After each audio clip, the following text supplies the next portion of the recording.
नमस्कार और आपका स्वागत है एपिलॉग न्यूज नेटवर्क में।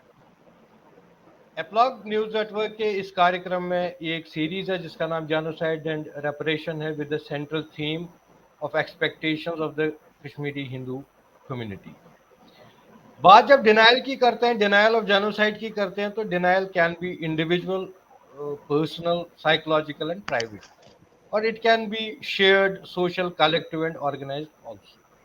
जब 1990 की हिंदुओं के जाति विध्वंस की बात करते हैं तो उसमें कश्मीरी हिंदुओं को स्पेसिफिकली टारगेट किया गया था, और साथ में कुछ मॉडरेट्स को भी। तो ये जो ऑर्गेनाइज डिनायल का जो काम श्रृंखला शुरू हुई, ये 1990 से ही शुरू हुई, to cover up genocide preparation and even continued after the genocide, and as a matter of fact it's a continual genocide, अभी भी चल ही रहा है।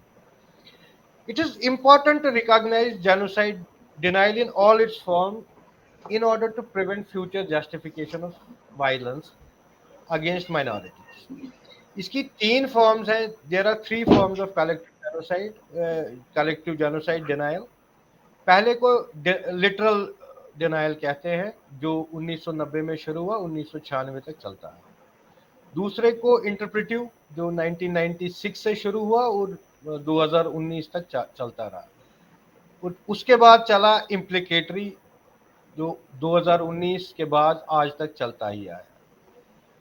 तो ये जो टाइप्स ऑफ या फॉर्म्स ऑफ जेनोसाइड है, they do overlap, but one form is more pronounced in each period. जब हम लिटरल डिनायल की बात करते हैं तो literal denial claims no genocide took place.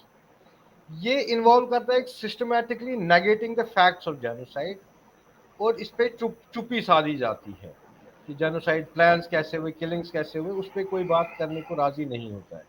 और ये दोनों with in and outside Kashmir चला।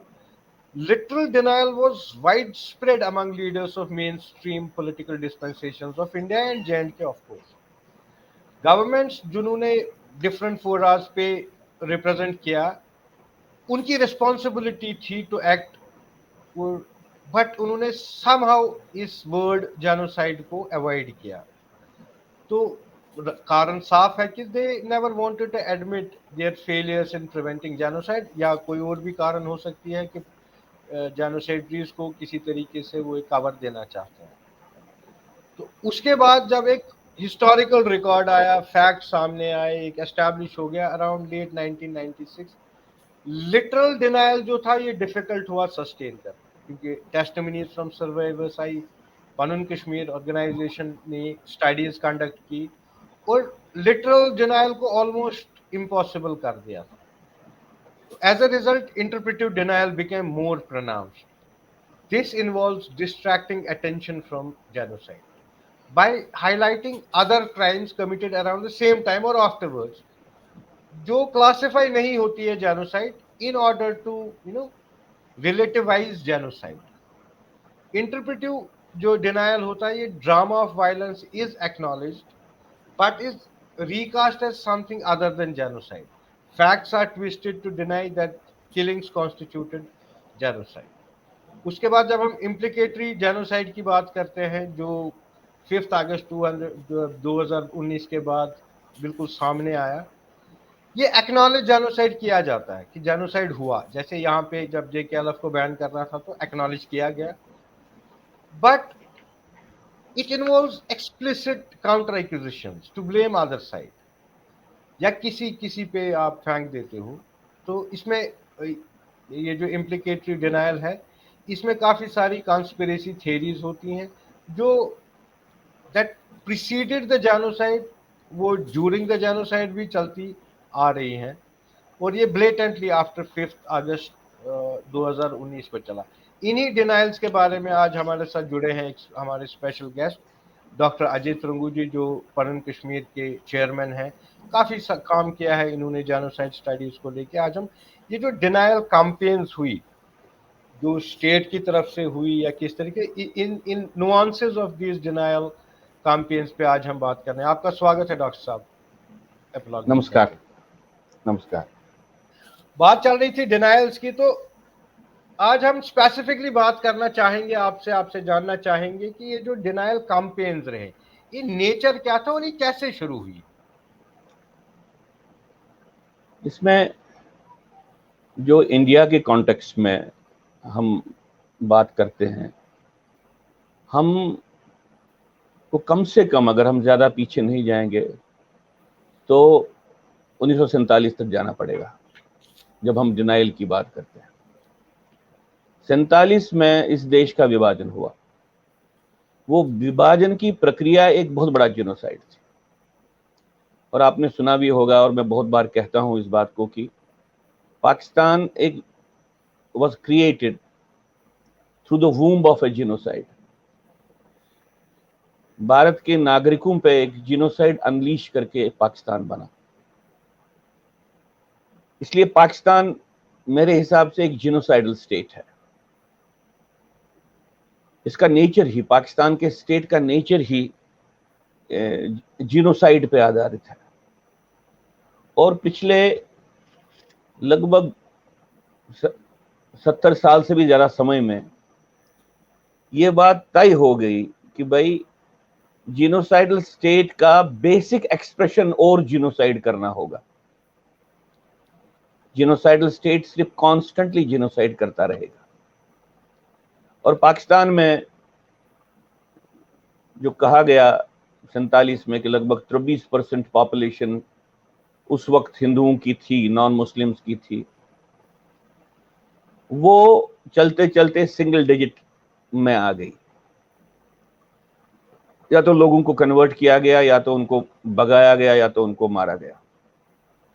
एक कॉन्टिन्यूअस जिनोसाइडल प्रोसेस पाकिस्तान का जो राजनीतिक तंत्र है, पाकिस्तान का जो सामाजिक तंत्र है, और पाकिस्तान का जो राज्य है, उसके माध्यम से एक कांस्टेंट जिनोसाइड होता रहा हिंदुओं के साथ। और जब हिंदू की संख्या घटी तो इसके साथ ही बाकी सारे डिनोमिनेटर जो आइडेंटिटी के हैं उनके खिलाफ भी, जो ह्यूमन आइडेंटिटी के डिनोमिनेटर हैं, उनके खिलाफ भी जिनोसाइडल प्रक्रिया शुरू हो गई। तो आपने देखा होगा कि सिंधियों के खिलाफ, बलोचियों के खिलाफ, बंगालियों के खिलाफ, और बंगालियों के खिलाफ तो एक बहुत बड़ा एक अभियान चला, जिसके बाद पाकिस्तान का विभाजन हुआ 71 में।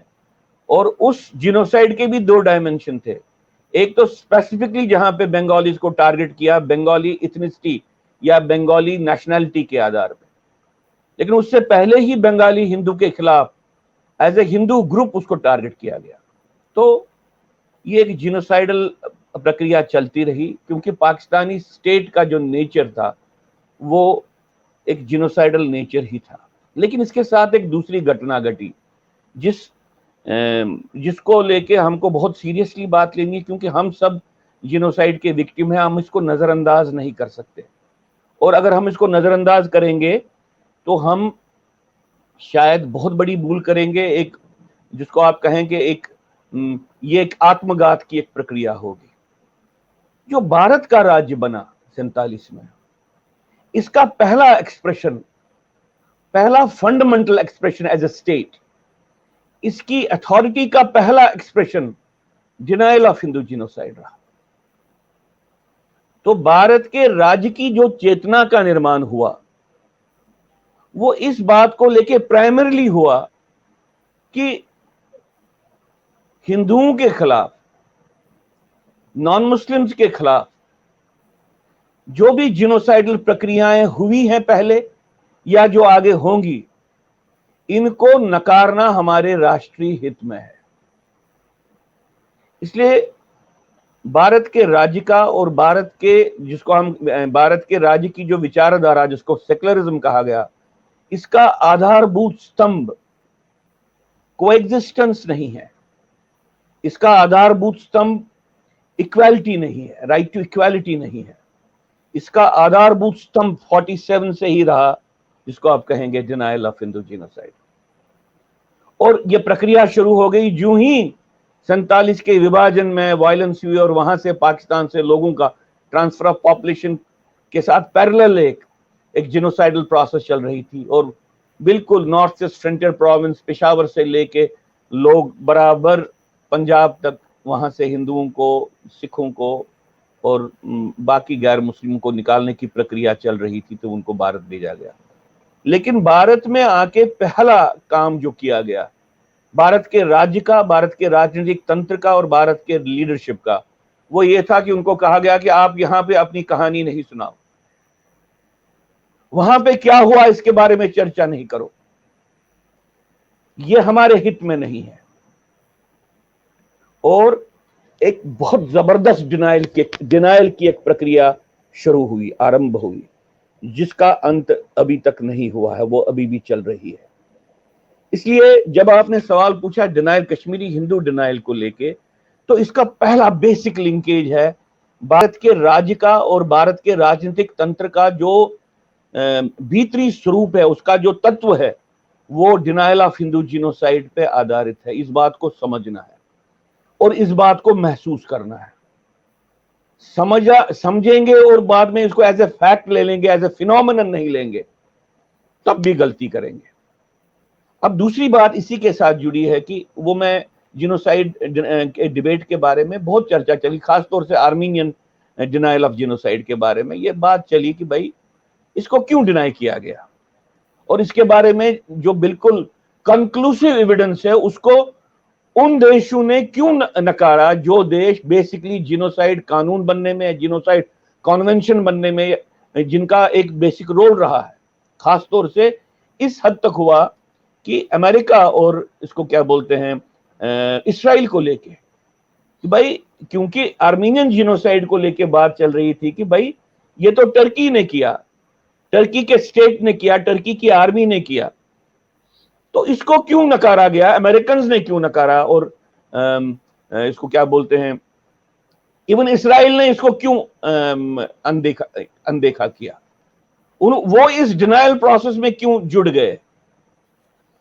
तो उसके बारे में जब चर्चाएं चली हैं ऐसे डिनायल के, उसमें इसमें क्या प्रैग्मेटिक डिनायल, तो ये कहा जाता है कि भाई नेशनल इंटरेस्ट के होते हुए, स्ट्रेटेजिक कंसिडरेशंस के होते हुए, टैक्टिकल कंसिडरेशंस के होते होते बहुत बार जो देश होते हैं या उनका जो राज्य होता है वो जीनोसाइड को नकारना, जीनोसाइड को डिनाई करना अपना एक इंटरेस्ट समझता है।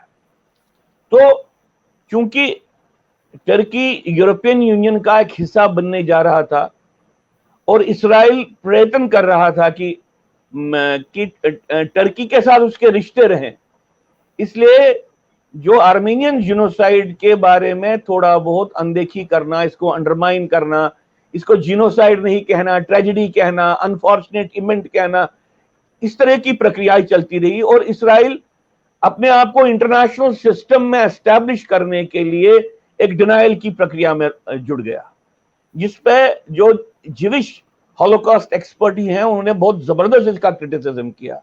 लेकिन यह प्रक्रिया हमारे सामने बिल्कुल है, और इसराइल का एग्जाम्पल मैंने इसलिए आपको दिया क्योंकि इसराइल का स्टेट कमिटेड है to prevent and punish the crime. Israel के स्टेट ने अपनी प्राइम रिस्पॉन्सिबिलिटी बनाई है कि कहीं पे भी विश्व में अगर जिव्स के साथ जीनोसाइडल घटना घटती है तो इसराइल का स्टेट इंटरवीन करेगा, ये उसकी प्राइम रिस्पॉन्सिबिलिटी है, ये इसका प्राइम नेशनल इंटरेस्ट है। उसके बावजूद भी इसराइल के स्ट्रेटेजिक पर्सपेक्टिव या स्ट्रेटेजिक सिस्टम, जो भी उनका आर्गुमेंट किसी एक समय में रहा, उसमें उन्होंने टर्की के जीनोसाइड को अनदेखा किया या इसको अंडरमाइन किया। अमेरिकन ने भी यही किया, क्योंकि अमेरिकन भी किसी तरीके से टर्की के साथ एक स्ट्रेटेजिक रिलेशन या जिसको इंटरनेशनल सिस्टम में टर्की को कहीं पे यूरोपियन स्फीयर ऑफ इन्फ्लुएंस में या वेस्टर्न स्फीयर ऑफ इन्फ्लुएंस में देखना चाहते थे, तो ये हुआ। तो बहुत बार जब मुल्कों में जीनोसाइड की घटना घटती है तो डिनायल ऑफ जीनोसाइड की घटना, जिसको लोग बोलते हैं कि प्रैग्मेटिक रीजंस के कारण, वो प्रैग्मेटिक रीजंस क्या होते हैं, स्ट्रेटेजिक इंटरेस्ट या टैक्टिकल इंटरेस्ट उन मुल्कों के। लेकिन इंडिया के कॉन्टेक्स्ट में ऐसा क्यों हुआ कि इंडियन स्टेट ने, इंडियन पॉलिटिकल एस्टैब्लिशमेंट ने, इंडियन गवर्नमेंट ने डिनायल ऑफ जीनोसाइड को, जहां पे प्रैग्मेटिक कंसिडरेशंस ही नहीं थी, जहां पे कोई स्ट्रेटेजिक इंटरेस्ट इन्वॉल्व ही नहीं थे, उन्होंने इसको ओन किया। और इसका सबसे ग्लेयरिंग एग्जाम्पल है कश्मीरी हिंदू जीनोसाइड जो कश्मीर में हुआ। अब देखिए, इस जीनोसाइड को कहने से भारत सरकार को फायदा हुआ, क्योंकि इंटरनेशनल सिस्टम में 90s में एक प्रयत्न था कि भाई ये कहने का जो कश्मीर में चल रहा है ये एक आजादी की लड़ाई है, ये नेशनल लिबरेशन मूवमेंट है, और इस नेशनल लिबरेशन मूवमेंट के आइडियोलॉजिकल कंटेंट को या इसका जो वैचारिक स्वरूप है दुनिया को सामने रखने के लिए वहां के हिंदुओं के साथ क्या हुआ ये रखना अनिवार्य था। और भारत सरकार ने इसको दबे अल्फाज में कहा भी, लेकिन फॉर स्ट्रेटेजिक कंसिडरेशंस नहीं, फॉर टैक्टिकल कंसिडरेशंस नहीं, कुछ और कंसिडरेशंस थी जिसके कारण इस बात को छुपाने का प्रयत्न भी किया है। मैं आपको एक ग्लेयरिंग एग्जांपल, हाल ही में इसके बारे में चर्चा भी हुई, मैं कहना चाहता हूं। नरसिम्हा राव के टाइम पे एक कॉन्ट्रडिक्शन सामने आ गया जो आपको इस डिनायल ऑफ जीनोसाइड के विशेष फॉरम को लेके आपको एजुकेट कर सकता है। मैं कम से कम इससे बड़ा जबरदस्त एजुकेट हुआ हूं। वो ये है 1995-96 में 1995 में इंटरनेशनल कमीशन ऑफ जूरिस्ट की टीम यहां पे आती है, और इंडिया में जब वो आती है तो भारत सरकार की तरफ से उनको एक टेस्टमनी जाती है। वो इनको जम्मू कश्मीर के बारे में जब चर्चा होती है तो वो इनको बोलते हैं कि भाई जो कश्मीर में हुआ है, उस जो गवर्नमेंट ऑफ इंडिया का जो मेमो था जिसको इंटरनेशनल कमीशन ऑफ जूरिस्ट ने रिपोर्ट किया, अपने रिपोर्ट में लाया, उनने कहा कि भारत सरकार ने ये कहा है कि 2,50,000 के करीब लोग डिस्प्लेस हो गए हैं, उनको रिलीजियस, और उन्होंने इस सारी घटना को भारत सरकार ने औपचारिक स्तर पे लिखित रूप में जो इंटरनेशनल कमीशन ऑफ जूरिस्ट को कहा कि वो एक रिलीजियस क्लींजिंग की संज्ञा दे दी। अच्छा, तो लगभग जीनोसाइड एक्नॉलेजमेंट या जीनोसाइड को मानने की प्रक्रिया को लेके ये सबसे अर्ली 90s में सबसे ऑथेंटिक एक स्टेटमेंट भारत सरकार की तरफ आया जो कम से कम पब्लिक डोमेन में है। अब इसी समय, इसी पीरियड में नेशनल ह्यूमन राइट्स कमीशन के सामने जम्मू कश्मीर की तरफ से और भी ऑर्गेनाइजेशन की तरफ से जो पिटिशंस हुई उसमें इस बात की शिनाख्त की गई कि भाई हमको ऑफिशियल पार्लेंस में या जो हमारा सरकारी जो हमारा नाम माइग्रेंट है, और माइग्रेंट जो वर्ड इन्होंने कहा है इसके कारण सारी जो हमारी समस्या है उसके बारे में एक अजीब सी एक धारणा बनती है, इसको आप चेंज कीजिए। और जब नेशनल ह्यूमन राइट्स कमीशन ने ये बात सरकार के साथ उठाई होगी तो सरकार की तरफ से जो उनको कहा गया है वो नेशनल ह्यूमन राइट्स कमीशन ने अपनी फाइल में दर्ज किया, और उन्होंने कहा कि भारत सरकार कहती है कि ये खुद आए हैं, एक सेल्फ इंपोज डिस्प्लेसमेंट है, इसलिए इनको माइग्रेंट कहना सही है। तो एक ही सरकार के दो स्वरूप आपको सामने आते हैं। इंटरनेशनल ऑडियंस के लिए ये रिलीजियस क्लींजिंग की बात करते हैं, और इंटरनल कंजप्शन के लिए ये बात करते हैं सेल्फ इंपोज डिस्प्लेसमेंट की। जब आप माइग्रेंट की बात आते, ये सबसे बड़ा एक्सप्रेशन है डिनायल ऑफ जीनोसाइड का। ये भारत सरकार ने क्यों किया, इसके पीछे सोच क्या थी, और इसके पीछे स्ट्रेटेजिक इंटरेस्ट क्या थे या टैक्टिकल इंटरेस्ट क्या थे, इसके बारे में उस वक्त भी हमारे, लेकिन एक बड़ा इनडायरेक्ट एक एडमिशन हुआ, वो बिल्कुल हाल ही में हुआ 2019 में, जब सतपाल मलिक जम्मू कश्मीर के गवर्नर थे। उन्होंने यहां के एक जर्नलिस्ट को यह कहा कि भैया हम इसके बारे में कुछ नहीं करना चाहते हैं, हम कुछ ऐसा नहीं करना चाहते, we don't want to do anything which makes children youth of Kashmir angry, जो वहां पे गुस्से को और बढ़ाए। और यही बात जब वाजपेयी गवर्नमेंट आई थी, हमारे साथ भी भारत सरकार के ऑफिशियल्स ने की, और उन्होंने चिंता जताई कि भारत सरकार कश्मीर में जो ये जिनोसाइड हुआ है, रिलीजियस क्लींजिंग हुई है, इसके बारे में बात नहीं करना चाहते। तो हमने जब उनसे पूछा कि ऐसा क्यों हो रहा है, तो उन्होंने बोला क्योंकि उनको लगता है कि इससे कश्मीरी मुसलमान की एलिनेशन और ज्यादा बढ़ती।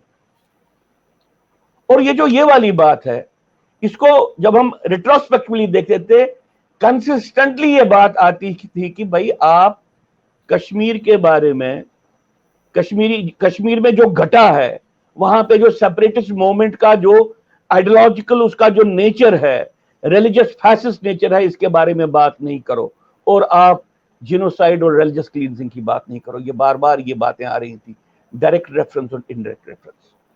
तो ये डिनायल ऑफ जिनोसाइड, इसको थोड़ा बहुत 47 में भी ले लीजिए, उस वक्त वो क्यों कर रहे थे कि आप ये बात नहीं करो। इसका लेना देना है उस विचार के साथ जो भारत सरकार समझता है कि भाई अगर हमने मुस्लिम इन्वेजन्स के बारे में, मुस्लिम एट्रॉसिटीज के बारे में जो हिंदुओं पे हुई हैं, मुस्लिम कम्युनल कैंपेन्स के बारे में जो वो कंसिस्टेंटली करते आ रहे हैं, और भारत की धरती पे जो मुस्लिम कम्युनलिज्म का फैलाव है और उसका सबसे विषम रूप जो कश्मीर में हमारे सामने है, इसके बारे में बात की, तो मुस्लिम एलिनेशन बढ़ेगी। तो इस डिनायल ऑफ जिनोसाइड का डायरेक्ट एक रिश्ता है इस परसेप्शन के साथ जो इंडियन पॉलिटिकल क्लास में है और इंडियन स्टेट में है। वो ये है कि हिंदुस्तान के एलिनेटेड मुस्लिम को, अनरेस्ट वाले मुसलमान को, खास तौर से जम्मू कश्मीर के मुसलमान को एक वीटो है इस बारे में, यह तय करने में कि उसकी प्रॉब्लम कैसे डिस्क्राइब की जाएगी। तो अगर आपको कहीं पे टेररिज्म बोलना है तो आपको टेररिज्म की नहीं बोलना है, आपको मिसगाइडेड यूथ बोलना है। तो ये जो एक कॉन्सेप्चुअल फ्रेमवर्क है कि जिनोसाइड के बारे में न बात करने से हालात को हम सुधारेंगे और हम हिंदू और मुसलमान के बीच में एक इंटरफेस को बिल्ड कर सकते हैं, इसलिए हमको हिंदू जिनोसाइड के बारे में, मुसलमान की तरफ से जो एट्रॉसिटीज हिंदू पे हो रही हैं उसके बारे में बात नहीं करनी है, इसको फज करना है, इसको डिस्टॉर्ट करना है। ये एक सिलसिला जिनोसाइड का जम्मू कश्मीर में और अब आपने देखा होगा पूरे देश में चल रहा है। इसलिए जब आपने बात की, ये एक यूनिक डिनायल है जिसमें कोई प्रैग्मेटिक इंटरेस्ट सर्व नहीं होता है, जिसमें कोई स्ट्रेटेजिक टैक्टिकल इंटरेस्ट भी सर्व नहीं होता है इस डिनायल से। और होता क्या है, जो जिनोसाइड एक्सपर्ट्स ने कहा है, उन्होंने कहा कि genocide denied is genocide duplicate, ये फैलता है, ये बढ़ता है, और ये बढ़े, इस बात को समझने का जो एक शऊर होना चाहिए, समझने का ये जो एक संवेदनशीलता होनी चाहिए, वो भारत के राज्य में और भारत के राजनीतिक तंत्र में नहीं है। इसलिए एक परिस्थिति का निर्माण हो गया, और जिसके बारे में ये आप अपने ओपनिंग वक्तव्य में मैं कहना चाहता हूं कि कश्मीरी हिंदू दो जिनोसाइडल प्रक्रिया का विक्टिम है। इसको अगर कश्मीरी हिंदू नजरअंदाज करेगा, वो सबसे ज्यादा खुदकुशी करेगा। एक साइड से जिनोसाइड की प्रक्रिया जो पाकिस्तान ने की, पाकिस्तान समर्थित आतंकवाद ने की, पान इस्लामिक मूवमेंट जो ग्राउंड पे थी उसने की, मुस्लिम सेपरेटिज्म जो कश्मीर में था उसने इसका सहयोग दिया, इसके साथ रहा। तो इस जिनोसाइड करने की प्रक्रिया के एक साइड से जो परपेट्रेटर्स थे उनको आप शिनाख्त भी कर सकते हो कैटेगोरिकली, ये एक प्रक्रिया थी। इसी प्रक्रिया के साथ उस वक्त इंडियन स्टेट एक या तो बाई स्टैंडर्ड खड़ा रहा या तो बाई इंप्लीकेशन एज कोलैबोरेटर भी खड़ा रहा, एबेटर भी रहा। चुप करना भी कभी कभी एबेटमेंट होती है। तो एक साइड से इस किस्म के फोर्सेस हैं, परपेट्रेटर्स, एबेटर्स एंड बाई स्टैंडर्ड्स, इनमें से आप क्वालिफाई कर सकते हैं। लेकिन दूसरी प्रक्रिया जिनोसाइड के साथ ही शुरू हो गई, वो डिनायल ऑफ जिनोसाइड की प्रक्रिया, और इसकी शुरुआत हो गई पहले ये डिनाई करके कि कश्मीर से डिस्प्लेसमेंट हुई है। इस बात पे बिल्कुल कोशिश करना कि भाई लोग फिर से भाग के वापस जाए, उन्हीं हालात में जाएं जहां पे ये घटनाएं घटी हैं। यहां पे रिलीफ कैंप की जो बनने की देरी हो गई है, वो डिनायल ऑफ जिनोसाइड की प्रक्रिया थी। और बाद में इस प्रॉब्लम को जिस तरीके से डिनाई किया गया या डिफाइन किया गया माइग्रेंट कह के, ये डिनायल ऑफ जीनोसाइड की सबसे बड़ी एक पहली घटना थी, एक बड़ी वीर घटना थी, एक बहुत बड़ी शर्मनाक घटना थी जो भारत के राज्य ने और भारत के सारे राजनीतिक तंत्र की मैं बात कर रहा हूं, उन्होंने जब कश्मीरी हिंदू के विस्थापन को माइग्रेशन कहा तो यह प्रक्रिया शुरू हो गई। और इस चूंकि स्टेट का डेफिनेशन ही था कि भाई इसको एक सेल्फ इंपोज डिस्प्लेसमेंट मानो, इसलिए स्टेट वो कोई भी चीजें समय पे उनको नहीं कर पाए जिसके कारण कम से कम एग्जाइल में, जलाल वतनी में, विस्थापन में या निष्कासन में कश्मीरी हिंदू का भला हो जाए। यही कारण है कि पहले अगर 1000-1200 के करीब जो घटनाएं 90 के एंड तक हत्याएं वहां पे हुई और उसके साथ हिंदुओं के मकानों को, हिंदुओं के मंदिरों को जलाने की प्रक्रिया जो शुरू हो गई, जिनोसाइडल प्रक्रिया, अगर इसके कारण विस्थापन हुआ तो डिनायल ऑफ जिनोसाइड जब यहां पे हुआ तो प्रॉपर फैसिलिटीज न होने के कारण, समय पे लोगों को प्रॉपरली एजुकेट करके, प्रॉपरली ऐसी चीजों के बारे में आगाह करके जो उनकी रिक्वायरमेंट थी, क्योंकि हम एक क्लाइमेटिकली एक कूल एरिया से एक बहुत ही हॉट एरिया में आए थे जहां पे 95% ऑफ द पॉपुलेशन को मालूम नहीं था कि 40 डिग्री सेल्सियस का टेम्परेचर क्या होता है और उससे आदमी पे क्या फर्क पड़ता है। तो पहले 5 साल में लगभग 20,000 के करीब मौतें हो गई जिनको प्रिवेंट किया जा सकता था। तो 2 प्रक्रियाएं हैं, जिनोसाइड और डिनायल ऑफ जिनोसाइड की प्रक्रिया, इसके बीच में हम हैं। इसलिए आप ये नहीं समझिए, जिस तरह मान लीजिए, मैं इस पे चर्चा करेंगे फिर से भी, इलेक्शन की प्रक्रिया जो है जो कश्मीरी हिंदू के साथ, ये डिनायल ऑफ हिंदू जिनोसाइड की प्रक्रिया। जिस तरीके से नौकरी पे लगाया गया, जिस तरह से पहले लीव सैलरी पे रखा गया, जिस तरह से बाद में इनके साथ किया गया, वो सारी डिनायल ऑफ जिनोसाइड की प्रक्रिया। जिस तरह से एजुकेशन की प्रक्रिया को पहले डिले किया गया, फिर जिस तरह से आपको इवनिंग स्कूल में पढ़ना पड़ा, कॉरिडोर में पढ़ना पड़ा, जहां पे स्कूलों की लैट्रिनें बंद थी, जहां पे स्कूलों की लेबोरेटरीज बंद थी, ये सारी जो ये बातें थी, डिनायल ऑफ जिनोसाइड की प्रक्रिया का हिस्सा। और डिनायल ऑफ जिनोसाइड को एक्सपर्ट्स कहते हैं कि ये आखिरी स्टेज है जिनोसाइड का, और इसको उन्होंने डबल किलिंग भी कहा। उन्होंने बोला कि आप जिनोसाइड के विक्टिम्स के जब आप प्रॉब्लम को मानते नहीं हो, इसको डिस्टॉर्ट करते हो, इसको, तो आप एक और हत्या करते हो, आप उनको डिप्राइव करते हो even the memory of what has happened to them, और उसके साथ ही डिनायल करके आप किसी भी ऐसी पॉलिसी का निर्माण नहीं होने देते हो जिससे उनका भला हो, कम से कम जहां पे वो हैं उनको बचाया जा सके या उनको नॉर्मल लाइफ की तरफ लिया जा सके। तो जब आपने डिनायल की बात की, हम कश्मीरी हिंदू को समझना चाहिए, वैसे जनरली हिंदू को भी समझना चाहिए, क्योंकि ओवरऑल बंगाल के हिंदू पे भी ये दोनों प्रक्रियाएं चल रही हैं, पाकिस्तान के हिंदू पे भी ये दोनों प्रक्रियाएं चल रही हैं। जो जिनोसाइडल एट्रिशन जोन्स हैं, मान लीजिए केरला है, कर्नाटका के कुछ एरियाज हैं, हैदराबाद के कुछ एरियाज हैं, अभी आपने देखा राजस्थान के कुछ एरियाज में भी ऐसी घटना शुरू हो गया है। तो ये यहां पे भी आपको ये दोनों कंपोनेंट मिलेंगे, लेकिन क्लियरिंगली, बिल्कुल क्लियर तरीके से जिनोसाइड जो होता है, जो उसका डेफिनेशन है, उसका जो बिल्कुल सही सिंपल स्वरूप में अगर आपको कोई एग्जांपल है तो कश्मीरी हिंदू के साथ जो हुआ, और डिनायल ऑफ जिनोसाइड का भी जो स्वरूप होता है, उसका पूरा एक, जिसको आपके अपने सारे डायमेंशंस में आपको डिनायल ऑफ जिनोसाइड के वो सारे एस्पेक्ट्स मिलेंगे, जिस तरह से कश्मीरी हिंदू के साथ पिछले 33 साल ट्रीटमेंट किया गया। इसलिए एक बहुत ही ज्यादा विशेष प्रॉब्लम की हम बात कर रहे हैं, एक समाज की जो 2 जिनोसाइडल प्रोसेसेस के बीच में फंसा है, एक पिंसर में खड़ा है, और अगर कश्मीरी हिंदू खुद इसको इग्नोर करे तो यह बहुत ज्यादा घातक होगा। तो जब बात करते हैं, जैसे हमने कहा कि बात चली 90 से लेके 95 तक, जी एक दौर रहा जिसको लिटरल डिनायल के नाम से उस कैटेगरी में आता है, जहां पे नकारा ही गया कंप्लीटली कि माइग्रेंट हैं, विलफुल माइग्रेशन है। फिर दूसरा स्टेज आया जिसको हम इंटरप्रेटिव कहते हैं, पोस्ट, जब वहां पे इलेक्शंस हुई। तो इस दौरान फन कश्मीर एक ऑर्गेनाइजेशन के स्वरूप में उभरी, तो फन कश्मीर का क्या रोल रहा टू काउंटर द, पहले तो हम ये जानना चाहेंगे कि क्या कैंपेन्स चले उस टाइम और व्हाट वाज द काउंटर, कि फन कश्मीर ने कैसे काउंटर किया उन कैंपेन्स को, ये जो डिनायल ऑफ जेनोसाइड को लेके चली।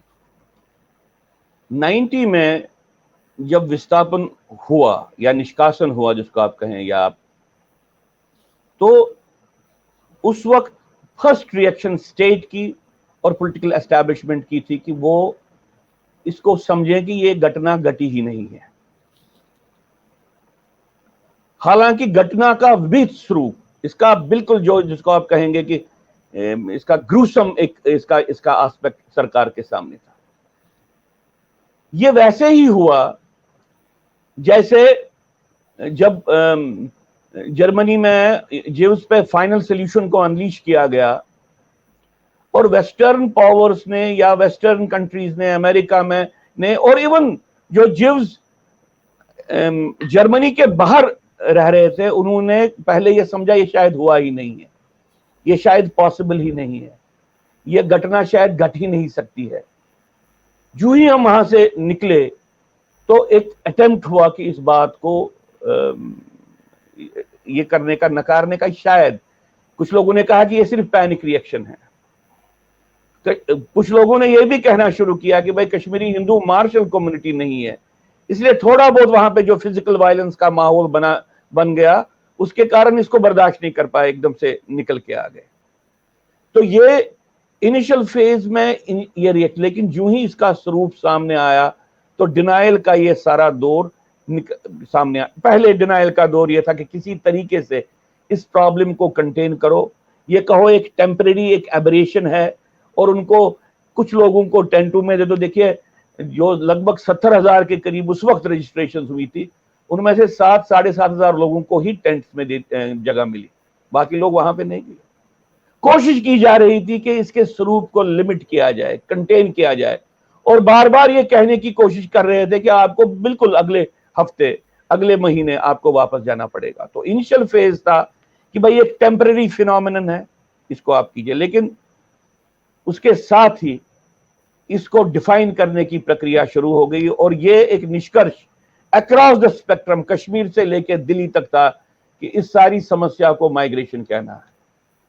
और इंडियन स्टेट का जो रवैया रहा वो ये था कि भाई कश्मीर में जो घटा है वो देश से छुपाना है,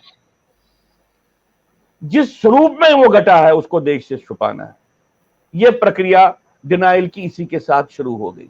पन कश्मीर ने जो ही विस्थापन हुआ उसके बाद इस बात को एड्रेस किया कि क्या हुआ है, और इसी बात को एड्रेस नहीं हुआ कि 90 में क्या हुआ है, क्या होता आ रहा था हमारे साथ, हमारा क्राइसिस क्या था कश्मीर में।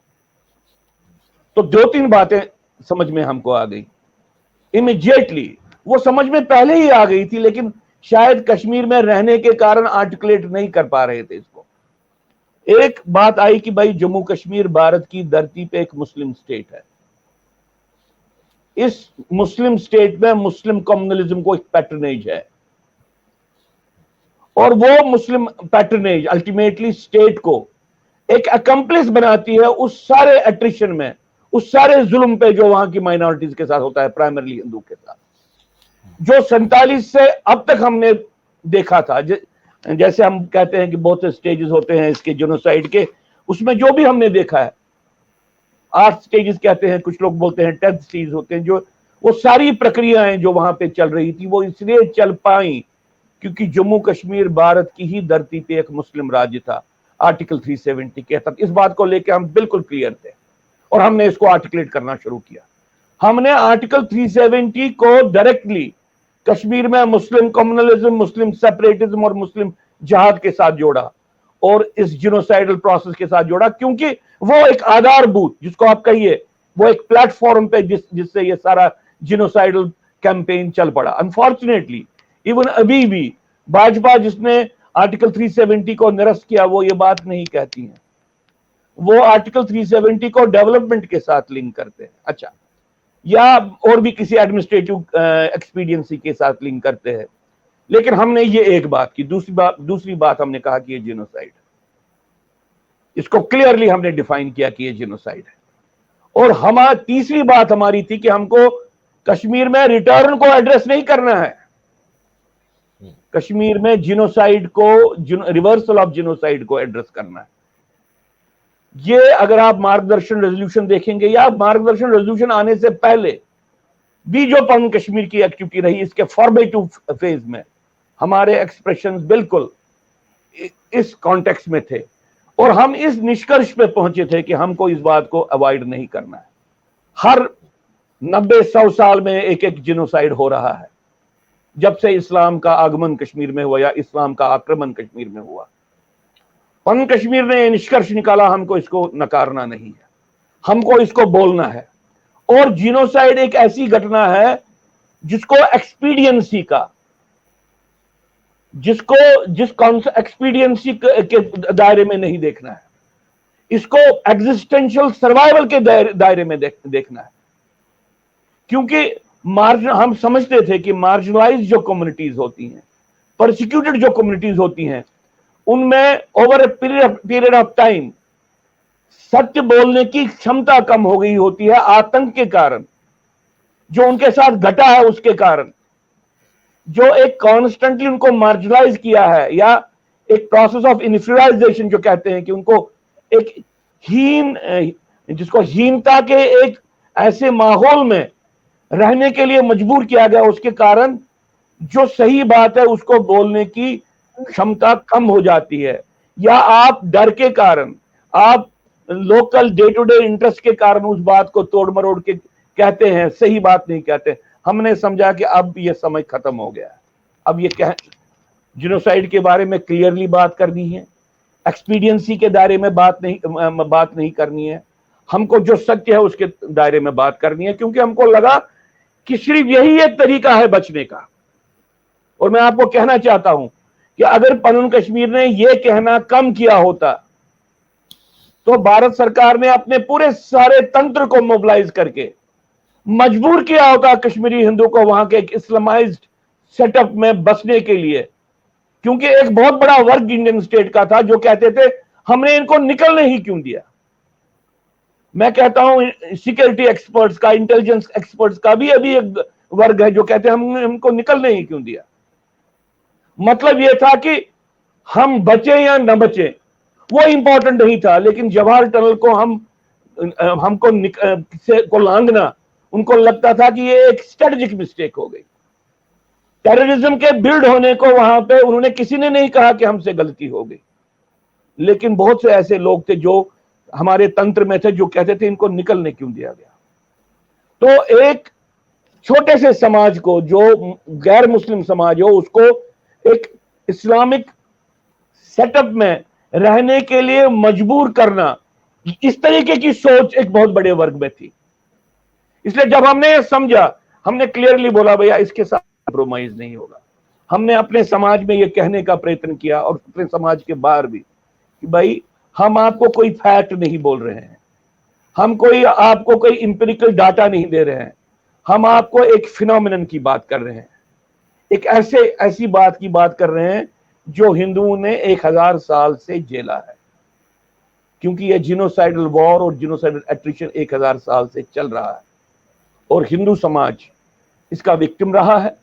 पहले पाकिस्तान जो बना उस एरिया में विक्टिम रहा, ये जेके में विक्टिम रहा, और अब भारत की ही धरती पे जम्मू कश्मीर में विक्टिम बना। और उस वक्त हमने एक और बात कही, हमने ये कहा कि भैया इसको इग्नोर करोगे तो ये फैलेगा। हमने जम्मू में कहने का प्रयत्न किया, हमने देश में कहने का प्रयत्न किया। जिस तरह से 47 के में पाकिस्तान से आए हुए हिंदुओं को कहा गया कि आप यहाँ का माहौल नहीं बिगाड़ो, हमको भी बहुत से नेताओं ने यही कहा कि यहाँ का माहौल नहीं बिगाड़ो, आप ये बातें नहीं करो, इससे माहौल बिगड़ता है। और जब हमने ये बात की कि भाई इससे माहौल नहीं बिगड़ता है, आप एजुकेट हो जाओगे, शायद आगे आने वाले समय में जो आपके साथ होगा उसके लिए अभी तैयारी कर सकते हो। बहुत से लोगों ने इसको नकारा, वो कंटेम्प्ट से देख रहे थे, उनको लग रहा था कि ये इससे देश का विमर्श, राजनीतिक विमर्श बदल रहा है और इनको ये करने से रोकना है। लेकिन पन कश्मीर इससे डिमोरलाइज नहीं हुआ। पन कश्मीर ने कंसिस्टेंटली ये बात की, और जब उसने रिटर्न की बात की, उसने रिवर्सल ऑफ जिनोसाइड के कॉन्टेक्स्ट में बात की, और जब पन कश्मीर के बनाने की बात की तो उन्होंने क्लियरली उसके दो पहलू थे। एक, जो ये कॉन्टिन्यूअस जिनोसाइड हो रहा है इसको रोकना है, परमानेंटली रोकना है।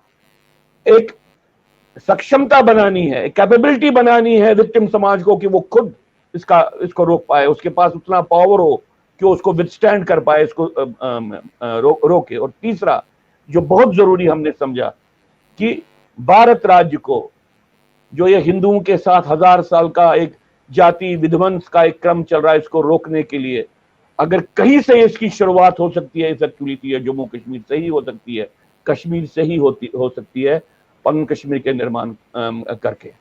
तो ये पर्सपेक्टिव लेके हम आगे चले, हमने लोगों से बात की। और इसमें एक बात जो मैं आपसे कहना चाहता हूं कि जो ट्रेडिशनली डिप्लॉय भारत सरकार करती थी, विक्टिम कम्युनिटीज जहां पे एक, जिसको आप कहेंगे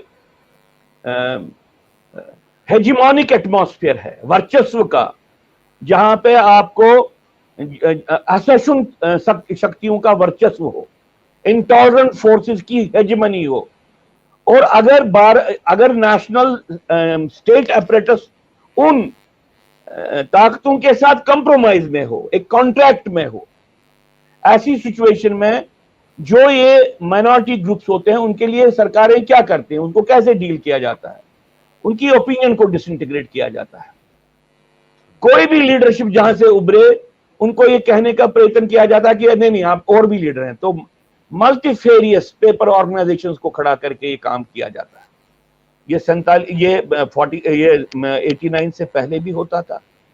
और ये तो एक प्रक्रिया की जाती थी कि भाई आपको कहीं पे कोई अम्ब्रेला, आप में इनहेरेंट कोई प्रॉब्लम है कि आप यूनिटी नहीं कर सकते हो, ये नहीं उनको दिखाया जाता था कि ये सारा डिसइंटीग्रेटिव प्रोसेस स्टेट ही करता है, पॉलिटिकल सिस्टम ही करता है, जो उन शक्तियों के साथ जिसका एक सिम्बियोटिक रिलेशनशिप है, जो वहां पे आपको प्रताड़ित करते हैं या इस समाज को प्रताड़ित करती है।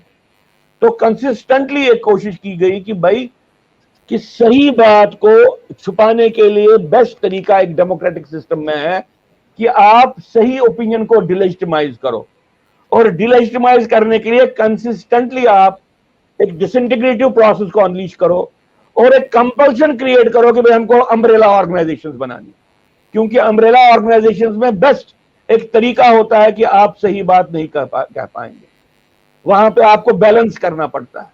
और जब 10 लोगों का कांग्लोमरेट जाए जिसमें 8 लोगों को सरकार ने ही वहां पे रखा है, तो एक डिफिकल्टी खड़ा की जाती है उन लोगों के साथ जो ग्राउंड पे जुड़े हैं, जो समाज का काम करते हैं, जो समाज का सही मानों में प्रतिनिधित्व करते हैं, उनकी ओपिनियन को अंडरमाइन करने का, कटेल करने का। तो यह प्रक्रिया पहले से चल रही थी, और यह प्रक्रिया विस्थापन के बाद बनाई गई, जिसमें मैं आपको बिल्कुल कहना चाहता हूं कि रिलीफ डिपार्टमेंट को एक पॉलिटिकल मैनेजमेंट का डिपार्टमेंट बनाया गया, क्योंकि जहां पे सबसे ज्यादा डिस्ट्यूट रह रहे थे, जहां पे सबसे ज्यादा जरूरत थी, उन लोगों में जिनको ये डर था कि अगर मैंने सही बात की शायद मेरे जो रिलीफ राशन कार्ड है इसके बारे में वो क्वेश्चन मार्क खड़ा करेंगे, मेरे रिलीफ के बारे में नई वेरिफिकेशन देनी पड़ेगी, और उस गरीब घर को मालूम है कि अगर मेरा रिलीफ 1 महीने के लिए रुका तो मेरे लिए बहुत ज्यादती होगी। तो एक प्रक्रिया खड़ी कर गई जिसके कारण एक डिसइंटीग्रेटिव प्रोसेस को स्टेट ने ही स्पॉन्सर किया, और स्टेट ने ही ये कहा कि ये डिसइंटीग्रेटेड लोग हैं, इनकी कोई सोच नहीं।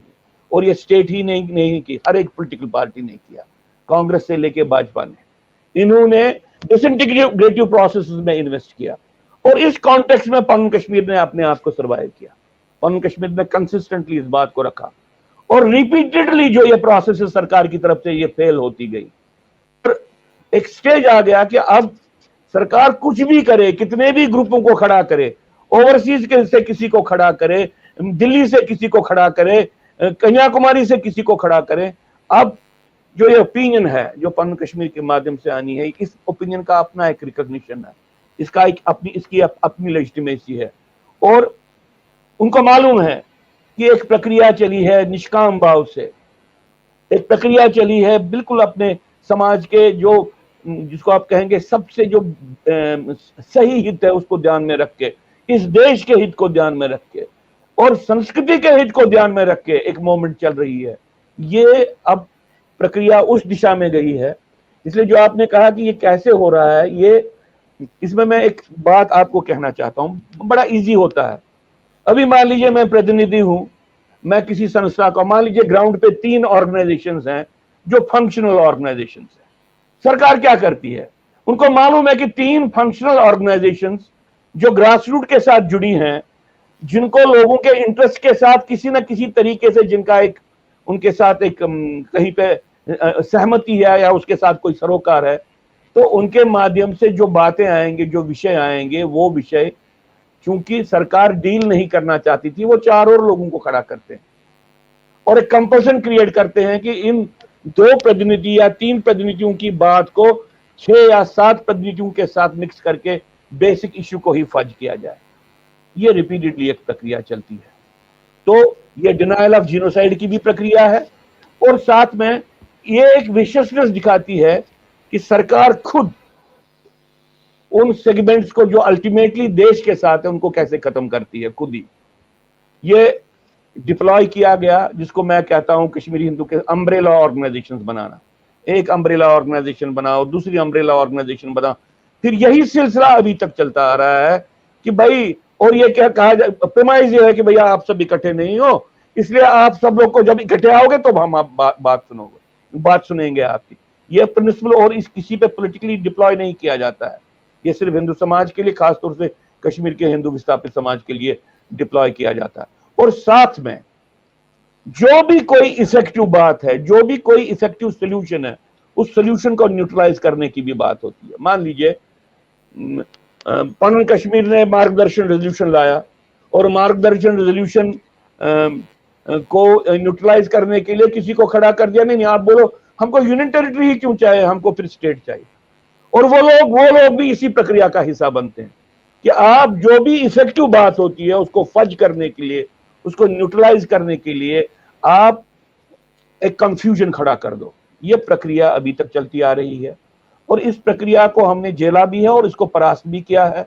अभी भी ये प्रक्रिया परास्त होगी, क्योंकि आपने देखा कि आर्टिकल 370 को निरस्त करके हमने एकदम से, जो हमारी पश्चिम कश्मीर की तरफ से रिस्पॉन्स रहा, वो कहा कि हमने भारत सरकार को कहा कि आप जिनोसाइड को औपचारिक रूप से मान लीजिए और जिनोसाइड का लॉ लाइए, और जिनोसाइड के लॉ का प्रारूप हमने उनको दे दिया।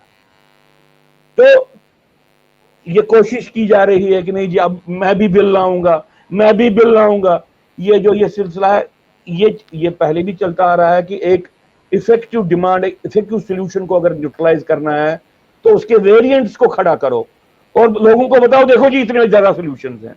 हम इस प्रक्रिया में से निकले हैं, पहले भी निकले हैं, अब भी हमको मालूम है ये मेथोडोलॉजी क्या है।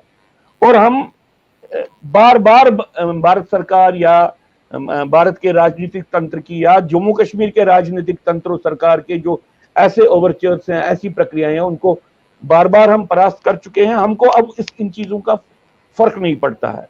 एक प्रक्रिया डिप्लॉय की जाती है जहां पे एक साइड से ये कहा जाता है कि भाई प्रॉब्लम तो है लेकिन आपके पास सॉल्यूशन नहीं है। फिर कभी कहा जाता है कि सॉल्यूशन है लेकिन मल्टीपल सॉल्यूशन आपके पास। ये सारी बातें सरकार के ऑफिशियल तंत्र से हो रही हैं और पॉलिटिकल क्लास के माध्यम से हो रही हैं, क्योंकि पॉलिटिकल क्लास इंडिया का अभी भी मुस्लिम कम्युनलिज्म के साथ एक डील स्ट्राइक करना चाहता है।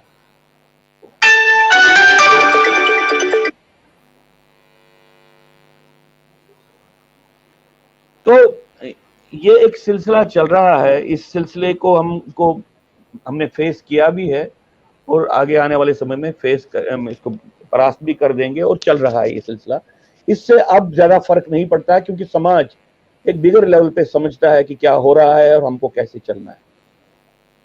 ये थर्ड स्टेज, उसको जो थर्ड फॉर्म है इम्प्लीकेटरी डिनायल की बात करी आपने।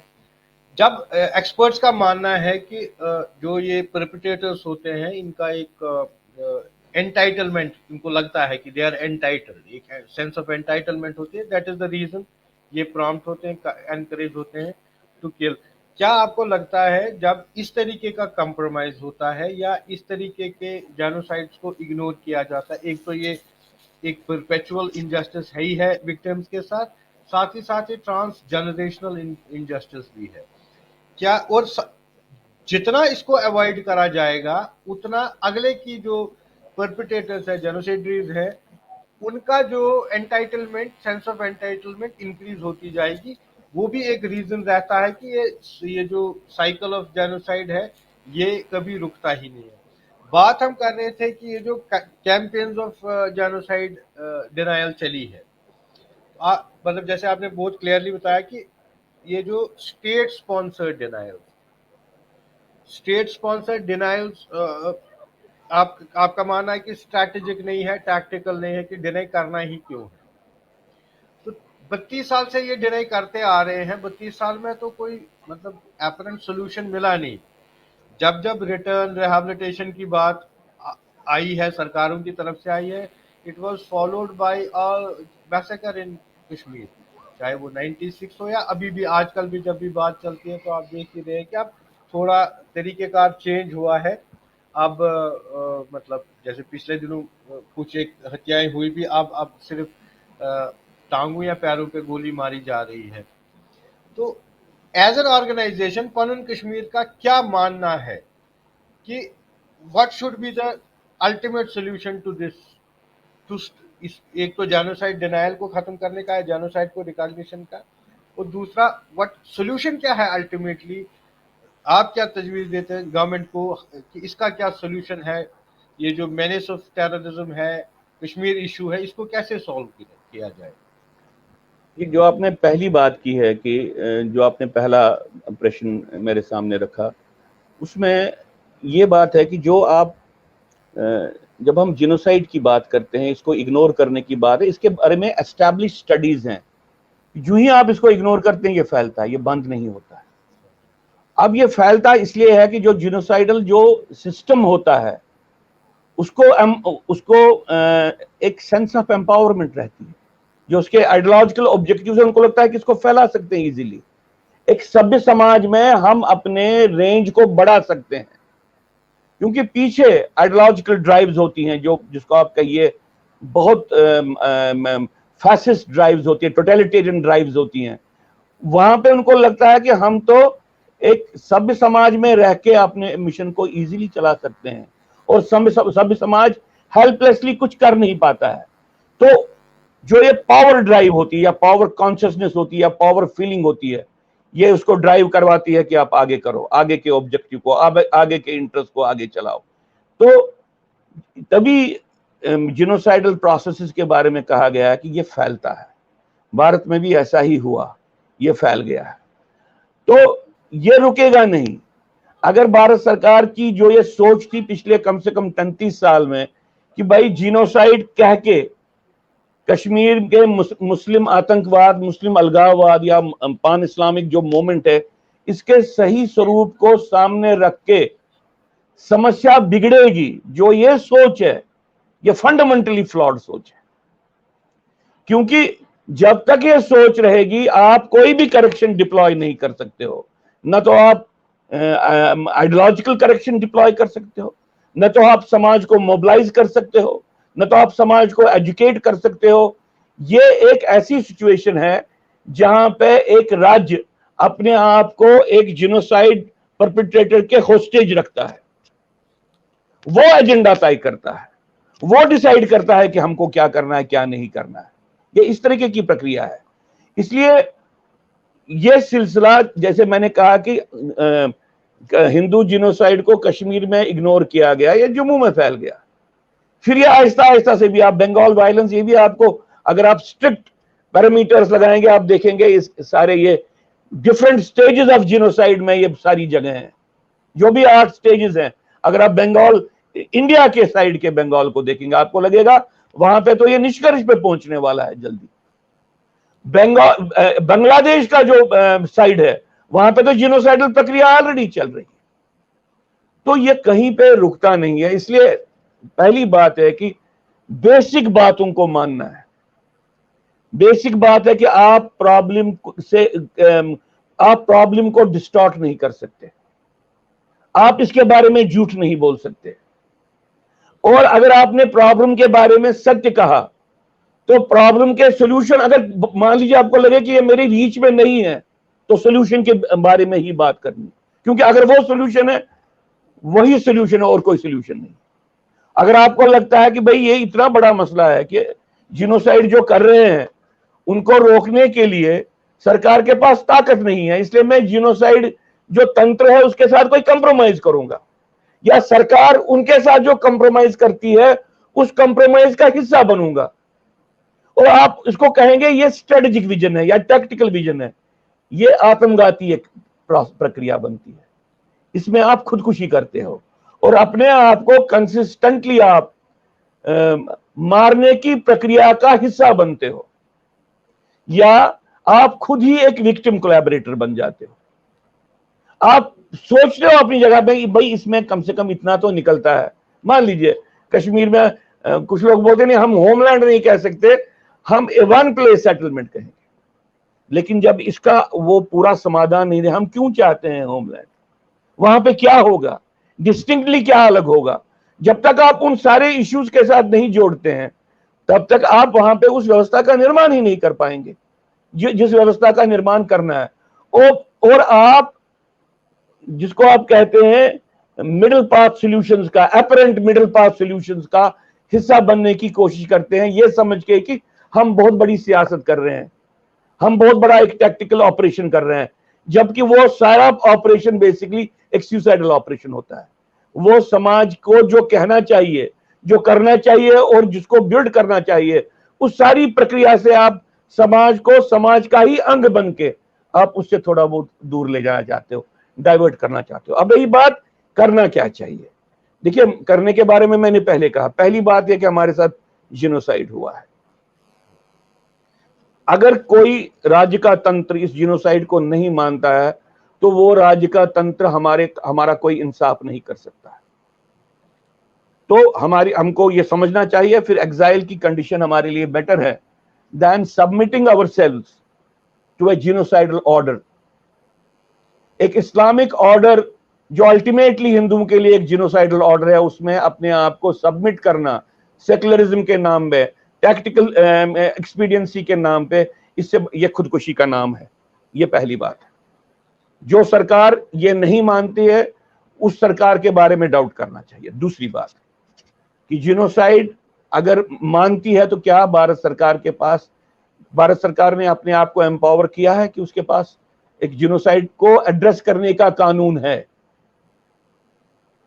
अगर नहीं है तो सरकार को बोलना ये कानून लाओ। तीसरी बात, जब रिटर्न एंड रिहैबिलिटेशन की बात हम करते हैं उस वक्त सबसे बड़ी बात जो ध्यान में रखनी होती है वो होती है, जिसको कुछ स्टडीज ने कहा है, जिसको रेड क्रॉस वालों ने कुछ स्टडीज किया, उन्होंने कहा है कि भाई ये सारी प्रोसेस होती है, it is like a tripod chair, एक कुर्सी जिसके 3 टांगे हैं, विजुअलाइज कीजिए, और अगर इन 3 टांगों में एक भी टांग छोटी हो तो ये सारी कुर्सी खत्म गिर जाती है। तो उन्होंने पहला उसमें एस्पेक्ट कहा है जिसको वो कहते हैं कि भाई कि जहां पे आप जाओगे क्या वहां पे आपको सिक्योरिटी है कि नहीं। पहली बात, सिक्योरिटी है कि इसका मतलब कि वहां पे वो तंत्र है जो आपको सिक्योरिटी प्रोवाइड कर सकता है। दूसरा, जहां पे आप जाओगे वहां पे आपको फ्रीडम ऑफ एक्सप्रेशन है कि नहीं। वो क्या होता है, जैसे मैं कैंप में हूं, कैंप में कम से कम अगर मेरे को खाना पूरा नहीं मिलता है, लेकिन मैं भारत सरकार का भी विरोध कर सकता हूं, लोकल सरकार का भी विरोध कर सकता हूं, पॉलिटिकल पार्टीज को बोल सकता हूं कि आप गलत बोल रही हैं, ठीक बोल रही हैं, डिमॉन्स्ट्रेशन कर सकता हूं, मुझे क्या चाहिए ये बोल सकता हूं। ये फ्रीडम ऑफ एक्सप्रेशन का माहौल कैंप में है। लेकिन जब आपको एक ऐसी व्यवस्था में मान लिया जाए जहां पे आप ये नहीं बोल पाओगे, और आपको मालूम है जो हमारे भाई, हमारे बहनें, हमारे बच्चे जो कश्मीर में हाल ही में नौकरी करने के लिए गए हैं, आपको मालूम है वो मैक्सिमम लोग बोलते हैं कि हम ये बातें कश्मीर में नहीं कर सकते, जो बातें वो हमारे साथ यहां पे करते हैं वो कश्मीर में नहीं कर सकते हैं। तो फ्रीडम क्या है, अवेलेबिलिटी ऑफ फ्रीडम है कि नहीं। और तीसरा जो इसकी है कि सस्टेनेबल डेवलपमेंट। ये 3 चीजें हैं। वहां पे कोई आप टूरिस्ट बन के नहीं जा रहे हैं। तो ये कुछ लोगों ने कहा कि इट्स लाइक ए ट्राइपॉड। तो लेकिन जिन लोगों ने जिनोसाइड पे काम किया और जो जिनोसाइड, जो यूनाइटेड नेशंस का जिनोसाइड डिस्कोर्स अभी है, उन्होंने एक प्रिंसिपल की बात की है, वो कहते हैं प्रिंसिपल ऑफ नॉन रिफॉल्वमेंट। जब ऐसे लोगों को वापस बसाया जाए तो वो लोग, उनको फिर से न निकलना पड़े, फिर से वही बात झेलनी ना पड़े, व्यवस्था ऐसी होनी चाहिए। एक बार इनके साथ फाउल हुआ है, दूसरी बार इनके साथ फाउल नहीं होना चाहिए, जिसको रिफाउल बोलते हैं। तभी उन्होंने इसको फ्रेंच वर्ड है प्रिंसिपल ऑफ नॉन रिफॉल्वमेंट करके ये कहा है कि भैया जब आप ऐसे जिनोसाइड विक्टिम्स की रिहैबिलिटेशन उनके ही जगह पे या जहां से वो निकले हैं सोचते हो, तो उसके बारे में प्रिंसिपल ऑफ नॉन रिफॉल्वमेंट की बात समझनी है। अच्छा, ये बेसिक इंग्रेडिएंट्स हैं। और जब हम पन कश्मीर की तरफ से मार्गदर्शन और हम वहां पे एक यूनियन टेरिटरी का निर्माण करवाना चाहते हैं, कश्मीरी हिंदू सारे वो लोग जो कश्मीर से निकल चुके हैं उनके लिए, तब उसमें कुछ बेसिक बातें केयर एक ये हो जाती है कि कंपैक्ट रिहैबिलिटेशन तो है, एक ऐसी व्यवस्था की बात होती है जो व्यवस्था हमारे हाथ में हो, जिसको हम चला सकें। वहां पे सुरक्षा के बारे में कैसे सोचना है, डेवलपमेंट के बारे में कैसे सोचना है, ये सारी बातें हम सोचें। बहुत से लोग बोलते नहीं एक बार तो यूनियन टेरिटरी बनी, कोई बात नहीं, इस देश में मल्टीपल रिऑर्गेनाइजेशन हो सकती हैं। जम्मू, तभी हमने आर्टिकल 370 के हटने के बाद कहा कि अभी जो रिऑर्गेनाइजेशन होगी है, ये आधा कदम है, ये अभी आधा कदम है, ये पूरा कदम नहीं है, एक फुल वे करना है। इसलिए कश्मीर में एक ऐसी व्यवस्था का, एक ऐसे सिस्टम का निर्माण करना जिस सिस्टम में हम अपने आप को एम्पावर करके रह सकते हैं, स्टेबलाइज कर सकते हैं, सस्टेनेबल डेवलपमेंट कर सकते हैं, हम उस बात की सोच रहे हैं। अब रही बात, क्या भारत सरकार ऐसे विषय को सोचेगी? 90 में भी यही सवाल था कि भाई हम बोल रहे हैं कि रिऑर्गेनाइज करो। उस वक्त बहुत से लोग बोलते थे कि भैया कहां आर्टिकल 370 है, बहुत से लोग बोलते थे जम्मू कश्मीर का कॉन्स्टिट्यूशन है, यहां पे तो इसकी बाउंड्रीज चेंज नहीं हो सकती। हालांकि जब हमने पन कश्मीर की डिमांड की थी, हम क्लियर थे इसके बारे में, जो हमने एग्जैक्ट भाषा का प्रयोग किया था, ये उस वक्त अगर आर्टिकल 370 भी होता तब भी ये पॉसिबल था। लेकिन अब वो विषय नहीं है, इस पे कभी एकेडमिक विषय कर सकते हैं कि पन कश्मीर की परिभाषा क्या थी सही मानों में, पॉलिटिकली या कॉन्स्टिट्यूशनल। हमने एक सेंट्रली एडमिनिस्ट्रेटेड एरिया मांगा था, तो ये किस तरह से बनता। लेकिन अब तो रिऑर्गेनाइज हो गया, अब वो इम्प्लीमेंट, अब कॉन्स्टिट्यूशनली ये पॉसिबल है। अब रही बात ये बात किस बात से जुड़ी है? ये 3 बातों से जुड़ी है।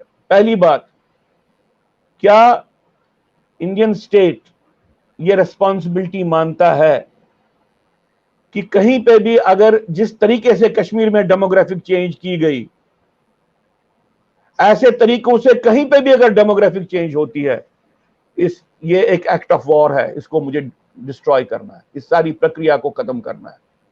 क्या ये स्टेट मानता है?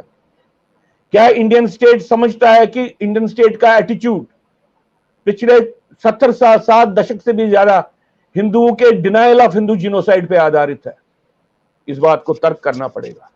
मोदी जी ने पावर में आने से पहले एक बार यह बयान दिया था कि पूरे विश्व के हिंदुओं के लिए सिर्फ हिंदुस्तानी एक जगह है जहां पे वो आ सकते हैं। इसलिए इंडियन स्टेट वाहिद एक स्टेट है जिसको ये उद्घोषणा करनी पड़ेगी, ये कहना पड़ेगा कि भाई दुनिया में कहीं पे भी जहां पे हिंदुओं के साथ जिनोसाइडल एट्रिशन हो, उन हिंदुओं की शरण के लिए ये देश है और उन हिंदुओं को बचाने के लिए इस देश की प्रतिबद्धता है। जब तक ये बात नहीं होगी तब तक कहीं पे भी। और तीसरी बात कि भारत सरकार ये कहे कि भाई अगर जिनोसाइड हुआ है मैं इसको रोकने की, हमारी धरती पे हुआ तो एक्टिवली इंटरवीन करे। जो ये प्रेजेंट फ्रेमवर्क है कि जिनोसाइड कहने से मुसलमान नाराज होता है, उससे मुसलमान तो ये उस मुसलमान को तो इधर ये ला ही नहीं सकते, वो तो एम्पावर जिनोसाइड, जिन्होंने जिनोसाइड किया है, जिनोसाइड पे इनएक्शन के कारण तो वो एम्पावर होते हैं, वो फैलते हैं, वो अपने एम्बिट को एक्सपेंड करते हैं, ये तो कॉन्स्टेंटली हुआ है। लेकिन जो मुसलमान इस साइड है, जो आपकी मदद करना चाहता है, उसको भी कॉन्फिडेंस खत्म हो जाती है, यार ये तो दोनों साइड से ही वही है। एक साइड से पाकिस्तान इसको सपोर्ट कर रहा है, दूसरे साइड से इंडियन स्टेट भी बाय इट्स इनएक्शन या बाय इट्स, जिसको आप कहें इनडायरेक्ट कनाइवेंस, इसको प्रमोट करता है। इसलिए जो कश्मीरी हिंदुओं के कॉन्टेक्स्ट में पन कश्मीर ने बात की है, वो एक विजन पर्सपेक्टिव है। और जो लोग कहीं पे अपने आप को किसी और एक्सपीडियंसी के दायरे में आके बोलना चाहते हैं कि नहीं हम किसी तरीके से करेंगे, ये 30 साल तो ऐसा ही चला, ऐसे ही बहुत से लोगों ने, लेकिन वो ठीक नहीं रही है। उससे समाज का नुकसान हुआ, उससे देश का भी नुकसान हुआ। इसलिए पन कश्मीर बहुत क्लियर है, कश्मीरी हिंदू जिनोसाइड को भारत में जो हिंदुओं के साथ जिनोसाइड है, इसके कॉन्टेक्स्ट में भी देखना है। पाकिस्तान का जो ऑब्जेक्टिव है इंडिया को डिस्ट्रॉय करना, इसके कॉन्टेक्स्ट में भी देखना है। पान इस्लामिक फंडामेंटलिज्म का जो गोल है, जिसको आप गजवा हिंद कहिए, उसके कॉन्टेक्स्ट में भी देखना है। हम किसी चीज से अपने आप को बंद नहीं रखेंगे। एक्सप्रेशन हमारा क्लियर है, एक रिलीजियस जिसको कहें मोटिवेटेड एक जिनोसाइडल वॉर हिंदुओं पे थोपा गया है। इस युद्ध को रोकना है, इसको परास्त करना है, इसको ध्वस्त करना है और फिर जिनोसाइड को रिवर्स करना है। और जिनोसाइड को तब तक रिवर्स नहीं किया जा सकता कि जब तक ना जिनोसाइड के फ्रेमवर्क में आप सोचें। देखिए, अभी हाल ही में किसी ने मुझे बोला कि कोई बिल आ गई है, तो मैंने जब उस बिल में ये पढ़ा कि भाई हाँ, बाकी चीजें करनी है और जिनोसाइड को रिकॉग्नाइज भी करना है। मतलब जब जिनोसाइड को रिकॉग्नाइज करना है, एक बहुत ही डिमांडों की में से एक डिमांड बन जाएगी, तो आप खुद समझेंगे कि सीरियसनेस क्या है या नैविटी क्या है। जब आप जिनोसाइड को एड्रेस करना है, जिनोसाइड अपने आप में एक फिनोमिनन है। जिनोसाइड को कहा जाता है कि मानवता के खिलाफ सबसे जघन्य अपराध है।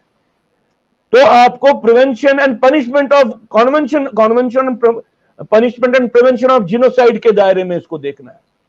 जब आप इंक्वायरी की बात करते हो तो आप इसको normal inquiry, state government inquiry के कॉन्टेक्स्ट में नहीं देखो। आपको देखना है कि भाई ये इंक्वायरी जिनोसाइड विक्टिम्स के लिए हो रही है, और अगर जिनोसाइड विक्टिम्स ही अपने बारे में श्योर नहीं हो कि हमारे साथ जिनोसाइड हुआ है कि नहीं हुआ है, और वो चाहते हैं कि पहले कोई दूसरा माने कि हमारे साथ जिनोसाइड हुआ, तो आप एक पॉलिटिकल, जिसको आप कहें परवर्शन की बात करते हैं। बाकी छोड़िए लीगलिस्टिकली बाकी बातों को। अगर टीटू गंजू अभी भी सोच रहा है कि कोई मुस्तफा कमाल मुझे बोलना चाहे तुम्हारे साथ जिनोसाइड हो गया, तब तो इसने तो अपने लिए अल्टीमेटली एक फांसी का निर्माण किया। देखिए, अगर जीव्स ने ये नहीं कहा कि पहले तय करो हमारे साथ जिनोसाइड हुआ कि नहीं हुआ। Prevention and punishment of crime of genocide इस आधार पे नहीं बना कि पहले किसी ने तय किया। आपने उद्घोषणा की कि यह जिनोसाइड है, जो हमारे साथ हुआ यह जिनोसाइड है। और मैं आपको कहना चाहता हूं आज सब लोगों से, भारत के 3-4 प्रधानमंत्रियों ने डायरेक्टली इनडायरेक्टली ये बार बार बात कही है कि जिनोसाइड हुआ है। उसके बाद किसी कमीशन की जरूरत, इनफैक्ट हमको कभी कोई किसी कमीशन को डिमांड ही नहीं करना चाहिए। देखिए, इस सरकार ने JKLF को बैन लगाते हुए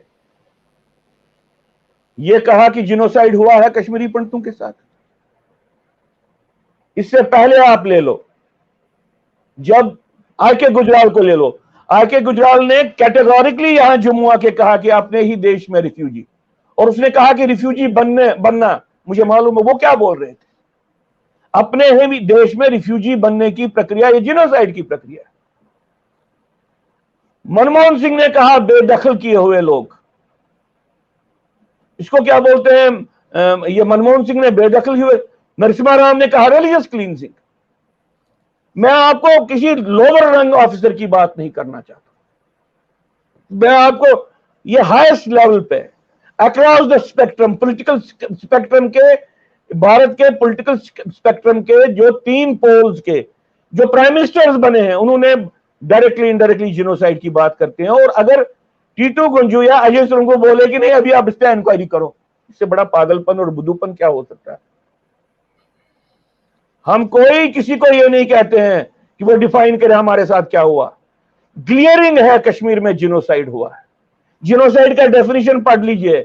ये बात इशू नहीं है कि आप इंक्वायरी बनाइए पहले, फिर तय कर लीजिए कि जिनोसाइड हो। ये तो एक्सेप्टेबल ही नहीं है किसी को। हाँ, आप जिनोसाइड रिकॉग्नाइज कीजिए, जिनोसाइड कानून लाइए और एक ट्राइब्यूनल को खड़ा कर दीजिए जो न्यूरेमबर्ग ट्रायल या टोक्यो ट्रायल्स के पैटर्न पे हो, तब कोई बात बनती है, तब हम आगे चलते हैं। आपको मालूम है इंडिया में कितनी सुओ मोटो नोटिस ले ली हैं?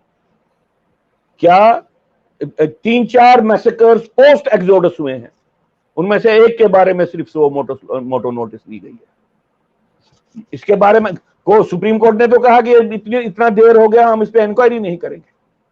और इंक्वायरी करने वाले कौन होंगे? उसी पॉलिटिकल सिस्टम के लोग होंगे जिन्होंने अल्टीमेटली इस जिनोसाइड की डिनायल की प्रोसेस को एक स्ट्रेटेजिक इंपरेटिव बनाया देश के लिए। तो पन कश्मीर की यह डिमांड नहीं है कि आप जिनोसाइड हो गया है, इट्स एन एस्टैब्लिश्ड फैक्ट, इतनी एविडेंस है, आप ट्राइब्यूनल बनाइए, हम आपको बताएंगे। और ट्राइब्यूनल अब इस बात पे नहीं बनेगा कि पहले यह तय करो कि जिनोसाइड हुआ कि नहीं हुआ, वो बात ही नहीं है। इसलिए किसी व्यक्ति को लगता है कि मैंने जिनोसाइड वर्ड की बात की है, इसलिए मैं ये कोई बात है? अगर विक्टिम ही खुद बोलेगा कि मेरे साथ जो हुआ हत्या का तांडव, ये हत्या है कि नहीं, पहले इस पे कोई किसी और को मैं रखूं। इसके बारे में एक्सपर्ट्स ने कहा है कि भाई, अगर victims of genocide, they have to be fiercely partial about their problem. अगर वो अपनी बात को कहने में हिचकिचाएंगे तो सत्य का नुकसान हो जाएगा, सिविलाइजेशन का नुकसान हो जाएगा। और अगर आप और मैं इसके बारे में अभी श्योर है, हम चाहते हैं कोई और बंदा बोले, जिनोसाइड के बारे में सबसे ऑथेंटिक स्टेटमेंट कौन दे सकता है? जिसके साथ जिनोसाइड हुआ है, और कोई नहीं दे सकता है। और अगर जिनोसाइड विक्टिम खुद ये हो, डिफिडेंट हो, तब तो वो विक्टिम कोलैबोरेटर बन गया है। और विक्टिम कोलैबोरेटर क्या होता है? वो किसी न किसी रूप में वो जिनोसाइडल प्रोसेस को कहीं पे ट्रिविलाइज करके किसी और फ्रेमवर्क में एड्रेस करना चाहता है। रेस्टिट्यूशन, इसको क्या बोलते हैं, रिक्लेमेशन, ऐसी बातें करते हैं, रिकंसिलेशन, पीस। ये कोई डिबेट में आपको नहीं मिलेगा। आप पढ़ लीजिए सारा जिनोसाइड लिटरेचर, वहां पे ये बातें तो बचकानी बातें हैं, ये तो ह्यूमिलेटिंग बातें हैं, सेल्फ ह्यूमिलेटिंग बातें हैं। और अगर कोई दूसरा कहेगा तो वो तो अपमान है। He is in hurling worst type of an insult upon you. और जब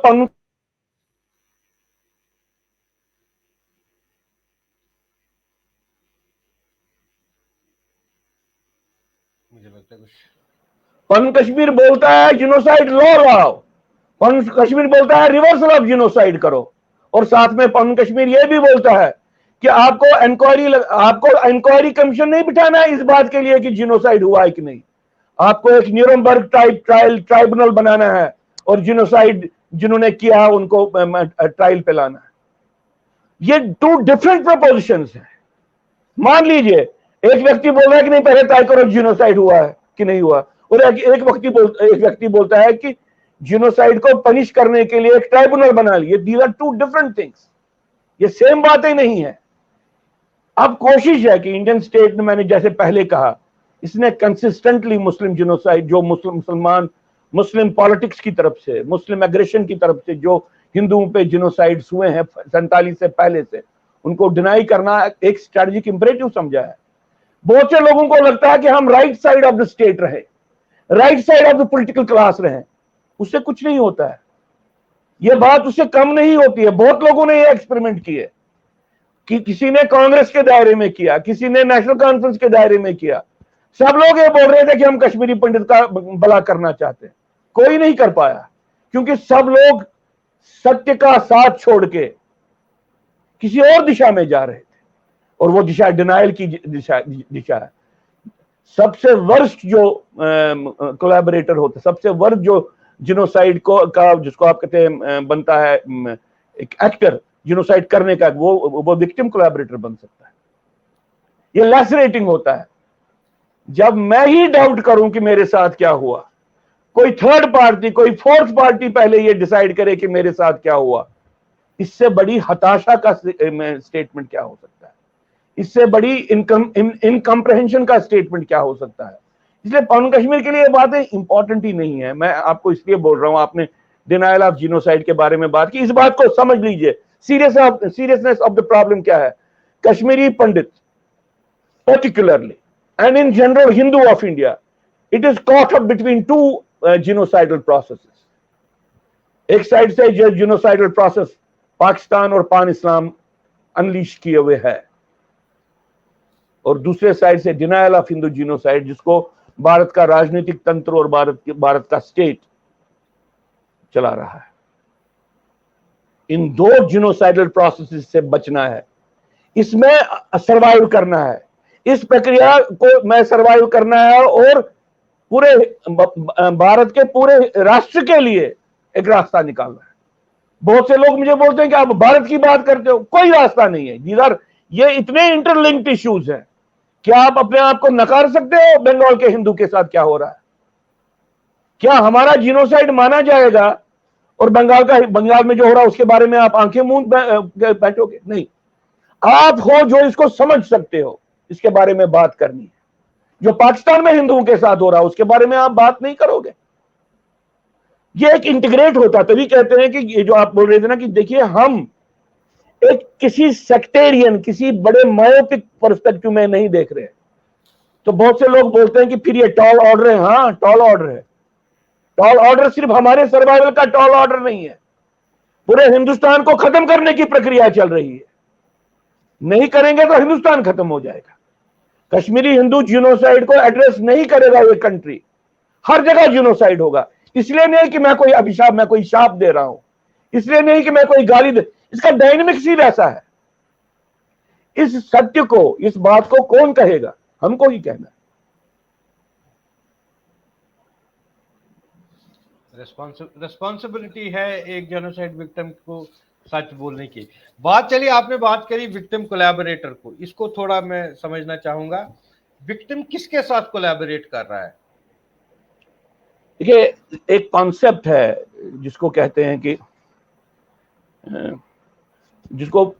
कि परपेट्रेटर का एब्सोल्यूट पावर।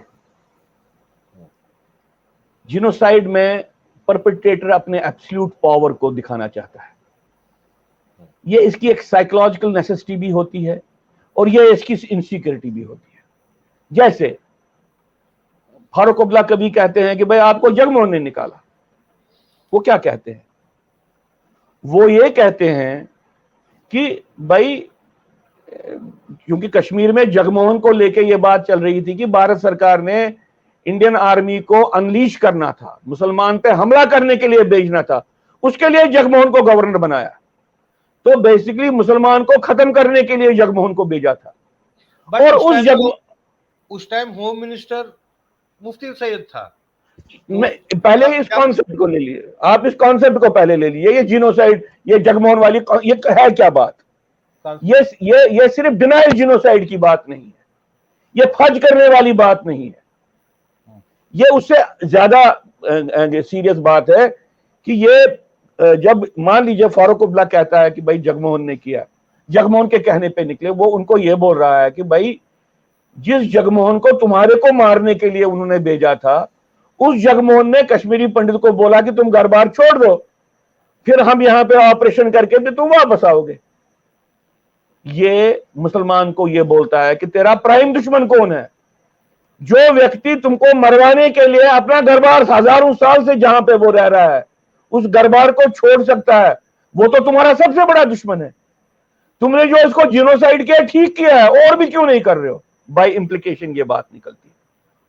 तो जब आप सेम मुफ्ती मोहम्मद सईद के बाद, Mufti Mohammad Sahib was the worst, जिसको आप कहिए अकम्प्लिस ऑफ जीनोसाइडल डिनायर या जीनोसाइड परपेट्रेशन। लेकिन ब्रॉडली जब जीनोसाइड की, जगमोहन की बात होती है, ये जीनोसाइड को इंसाइट करने की, कंटिन्यू करने की, कॉन्स्टेंटली विक्टिम को डेमोनाइज करने की प्रोसेस, ताकि वो कॉन्स्टेंटली टारगेट रहे उनका, ये उस प्रक्रिया का हिस्सा है। इसलिए जब आप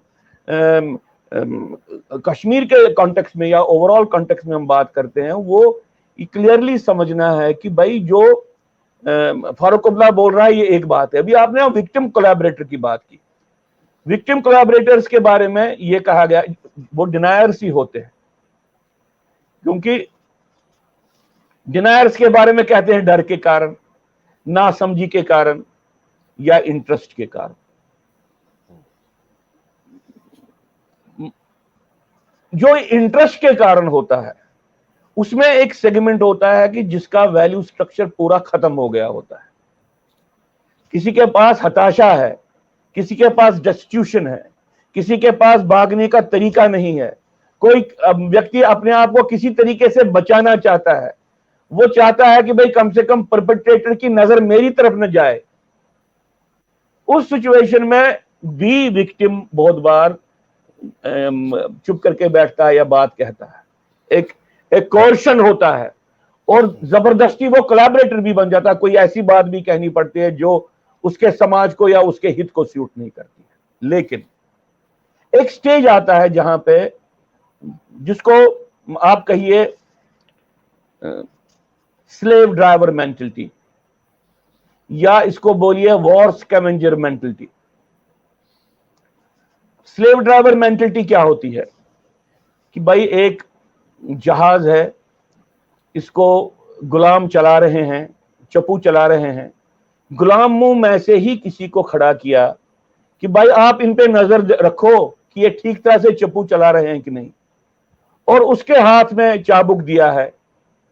दूसरा ऐसा ही स्लेव ड्राइवर ड्रम पे बैठा है और वो तय करता है कि कितनी फ्रीक्वेंसी से मुझे ड्रम बजाना है और उनको कितनी तेजी से जहाज को चलाना है। और ये जो स्लेव ड्राइवर है, इसको संरक्षण मिलता है किसका? मास्टर का, जिनके ये सब गुलाम है। तो अगर बहुत बार ये देखा गया है कि स्लेव ड्राइवर की ज्यादा इंटरेस्ट भी नहीं होते हैं, अगर मास्टर उसकी तरफ से हंस के देखे उसको लगता है कि मेरा काम हो गया, क्योंकि उसने डिसएम्पावरमेंट को इस हद तक देखा है कि अब उसको लगता है कि मेरे हाथ में चाबुक और मेरे कंधे पे मालिक का हाथ, ये एक फीलिंग ऑफ एम्पावरमेंट देती है। इसमें उसका पूरा, उसकी हिस्ट्री, उसकी एक्सपीरियंस, उसका वैल्यू स्ट्रक्चर सारा डिसॉल्व होता है। बहुत बार आपने देखा होगा, कभी कभी किसी हमारे समाज में से भी कोई बंदा प्राइम मिनिस्टर के साथ हाथ मिलाता है, आपको उसके एक्सप्रेशन में लगेगा कि उसको लगता है कि शायद ये आखिरी एम्पावरमेंट है। आपको लगेगा जैसे उसका निर्वाण हो गया है। वैसे ये होता है जब आपको फीलिंग ऑफ डिसएम्पावरमेंट हो, जब आपको लगता है कि मैं बिल्कुल मिट्टी के साथ मिल गया हूं, मेरी कोई औकात नहीं है, और कोई फिर आपके साथ हाथ मिलाए, आपको लगता है कि भैया चलो यार मैं तो कम से कम हूं। तो विक्टिम कोलैबोरेटर एक स्टेज पे आता है जहां पे उसकी आहिस्ता आहिस्ता से सोशल डेथ हो गई होती है किसी ना किसी मात्रा में। वो अभी भी समझता है मैं समाज का ही भला कर रहा हूं, लेकिन आहिस्ता आहिस्ता से समाज को कंप्रोमाइज करने की प्रोसेस में लगा होता है। कभी वो टैक्टिक्स के नाम पे इसको बोलता है, कभी वो स्ट्रेटजी के नाम पे बोलता है, इस जस्टिफाई करता है। और ये हुआ है बहुत से ऐसे। मेरे को एक केस है, जर्निकॉफ का एक केस है। कैंप्स में थे, कैंप्स में ही वो फिर तय करते थे किनको गैस चैम्बर्स में भेजना है। और फिर ये डिबेट चला कि भाई उसने अच्छा किया कि वो वहां का प्रेसिडेंट बना। तो कुछ लोगों में डिबेट चला कि नहीं, उसने अच्छा किया क्योंकि प्रेसिडेंट बन के कुछ लोगों को बचा सका।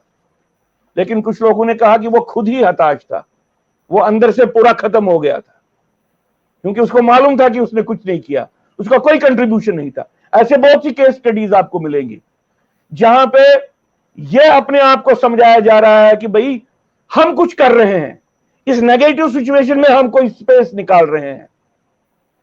लेकिन बेसिकली वो प्रोसेस अब कंप्रोमाइज होती थी। कैंप्स में जुडरनट्स थे, कमिटीज थी कंसंट्रेशन कैंप्स में, जिव्स के कंसंट्रेशन कैंप में, जिव्स की ही कंसंट्रेशन कैंप में कमिटीज थी। वो committees on behalf of German वो चलाते थे, और उन कमिटीज का एक प्रमुख कारण होता था, एक ऑब्जेक्टिव होता था, ये लिस्ट तय करना कि गैस चैम्बर्स में किन लोगों को भेजना है। फिर आपस में वो उस कमेटी की प्रेसिडेंटशिप के लिए लड़ाई भी करते थे, और वो ये भी बोलते थे, कुछ बोलते देखो जब तुमने 7 लोगों को वहां पे भेज दिया, मैंने 8 लोगों को भेज दिया, मैंने 5 लोगों को ही भेज दिया। तो आपस में डिस्कशन इस बात पे होता था कि भाई मैंने जीविश तंत्र का, हॉलोकास्ट तंत्र का हिस्सा बन के क्या कोई फायदा पहुंचाया? ये एक सोशल डेथ की एक प्रक्रिया है। आप आहिस्ता आहिस्ता से डिस्ट्रक्शन की प्रोसेस के साथ जुड़ते हो, रेजिस्टेंस को न्यूट्रलाइज करने की प्रोसेस के साथ जुड़ते हो, लेकिन आप समझते हो कि मैं एक स्ट्रेटजिक काम कर रहा हूं, मैं टैक्टिकल काम कर रहा हूं। आप में एक सोशल डेथ की प्रोसेस चल रही होती है, अंदर एक तर्क चल रहा होता है जिसको बोलते हैं कि फंडामेंटल एलिनेशन। आप अपने समाज को जब पावरलेस देखते हो तो आपको आहिस्ता आहिस्ता से आप अपने समाज के बारे में घृणा से भर जाते हो। आहिस्ता आहिस्ता से आपको लगता है कि अपने समाज को ब्लेम करना बड़ा इजी है, क्योंकि इसकी इंप्लीकेशन कुछ नहीं है, इसका प्राइस कुछ नहीं है। और अगर आपने अपने समाज को ब्लेम किया तो कंप्रोमाइज करना इजी होता है।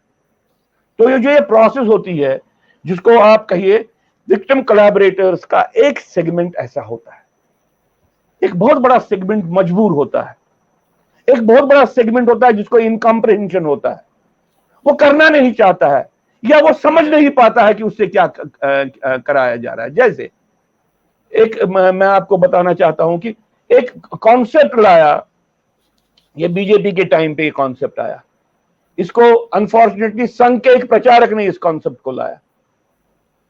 और ये कॉन्सेप्ट ये था कि भाई आप कश्मीर जाओ, कश्मीर में उस तंत्र में रहो और उनके साथ भाईचारा बिल्ड करो, यही एक तरीका है अल्टीमेटली कश्मीर में चेंज लाने का। ओके, तो वो कश्मीरी हिंदू को समझता है कि भाई कश्मीरी मुसलमान को हिंदुस्तान की तरफ लाने के लिए या अलगाववाद से दूर करने के लिए कश्मीरी हिंदू को समझना चाहिए कि उसको पहले इस्लामी तंत्र में रहना है, उसकी टर्म्स पे रहना है, और बाद में वो सारा प्रोसिक्यूशन, वो सारे खतरे मोल करके उसको समझाने की प्रक्रिया को चलाना है। ठीक है, तो उसको बोलता है कि ये बलिदान तुमको देना पड़ेगा।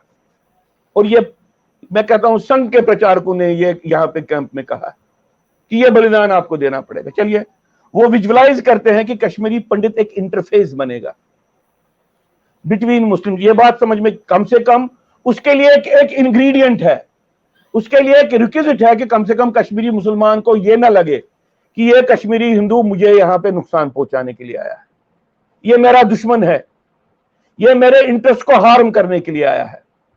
ये रिक्वायरमेंट है। अगर आपको इंटरफेस बनाना है, इस्तेमाल करना है, तो बात समझ में आती है। फिर आप उसके बारे में ये भी सोचते हो कि भाई कल को इलेक्शन होगा और वहां पे ज्यादा वोट नहीं पड़ेंगे, एक लो वोटिंग टर्नओवर में मैं हुर्रियत के बंदे के खिलाफ, लोकल पार्टी के खिलाफ इस कश्मीरी पंडित को इस्तेमाल भी करूंगा।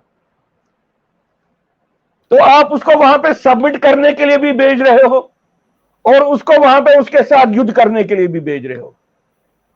ये using communities as experimental rats और पिजन्स, इस प्रक्रिया का हिस्सा जब कश्मीरी पंडित कहीं पे बनता है, वो इनकम्प्रहेंशन के कारण बनता है, डेस्टिट्यूशन के कारण बनता है, या उसमें एक सेल्फ एलिनेशन इतनी बढ़ गई होती है, वो एक्चुअली वैल्यू स्ट्रक्चर्स खत्म हो गए होते हैं, एनिमी सिस्टम का साइकोलॉजिकल पावर इतना बढ़ गया होता है कि वो किसी तरीके से उस प्रोसेस का हिस्सा बनना चाहता है। जो ये तीसरे तरीका का व्यक्ति है, इसके बारे में आपको ख्याल रखना चाहिए, क्योंकि ये व्यक्ति हर जगह एस्टैब्लिशमेंट को क्या शूट करता है इसके बारे में सिर्फ सोचता है। फिर जो एस्टैब्लिशमेंट को शूट करता है उसको मुझे अपनी कम्युनिटी पे कैसे एनफोर्स करना है, उस प्रक्रिया के बारे में सोचता है। उसकी एलिनेशन आहिस्ता आहिस्ता से कंप्लीशन की तरफ जा रही, जिसको मैं कहता हूं कि उसकी सोशल डेथ की प्रोसेस बढ़ रही होती है। वो अपनी सोसाइटी, उसकी सोसाइटी के साथ वो एक ऐसे व्यक्ति के रूप में बिहेव करता है जो जिसके लिए सोसाइटी मर चुकी है या जो सोसाइटी के लिए मर चुका है। तो ऐसे लोग हैं जो आपको मिलेंगे, you will find them in different stages of social death, या you will find them in different stages of self alienation, natal alienation जिसको बोलते हैं। ये प्रक्रियाएं दोनों हैं और ये हमारे समाज में भी है। हर एक जाति समार या जाति विध्वंस की प्रक्रिया जिन्होंने झेली है उसके साथ है, ये सब लोग हैं। हमको इसके बारे में क्लियर रहना चाहिए कि भाई हम किसको डील कर रहे हैं। अगर कोई हताशा के कारण कर रहा है तो हमको उसके साथ एसोसिएट वैसे करना है। अगर कोई इनकम्प्रहेंशन के कारण करना है उसको समझाना है। अगर कोई डेस्टिट्यूशन के कारण करना है उसके डेस्टिट्यूशन को कहीं पे समझ के एड्रेस करने की कोशिश की।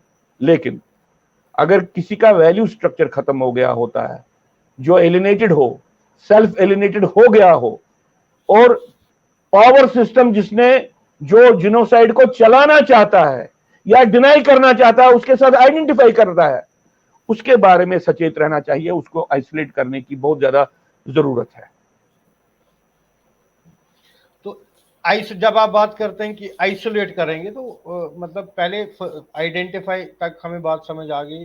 तो जो आइसोलेशन की जब बात कर रहे हैं आप, तो how is it possible that if somebody is collaborating because of some interest, whatever interest, right? So उसको वहां से निकालना तो इम्पॉसिबल है।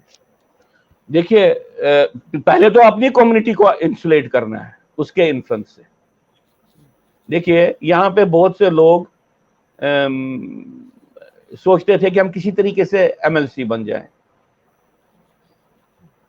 ये मैं कहता हूं हाल से बहुत पहले 96 प्रोसेस से ही ये बात थी। किसी तरीके से कुछ लोगों के ध्यान में था कि हम राज्यसभा के मेंबर बने या एमएलसी बन जाए, क्योंकि एमएलसी में इलेक्शन प्रोसेस को बाईपास करके वो हो सकता है।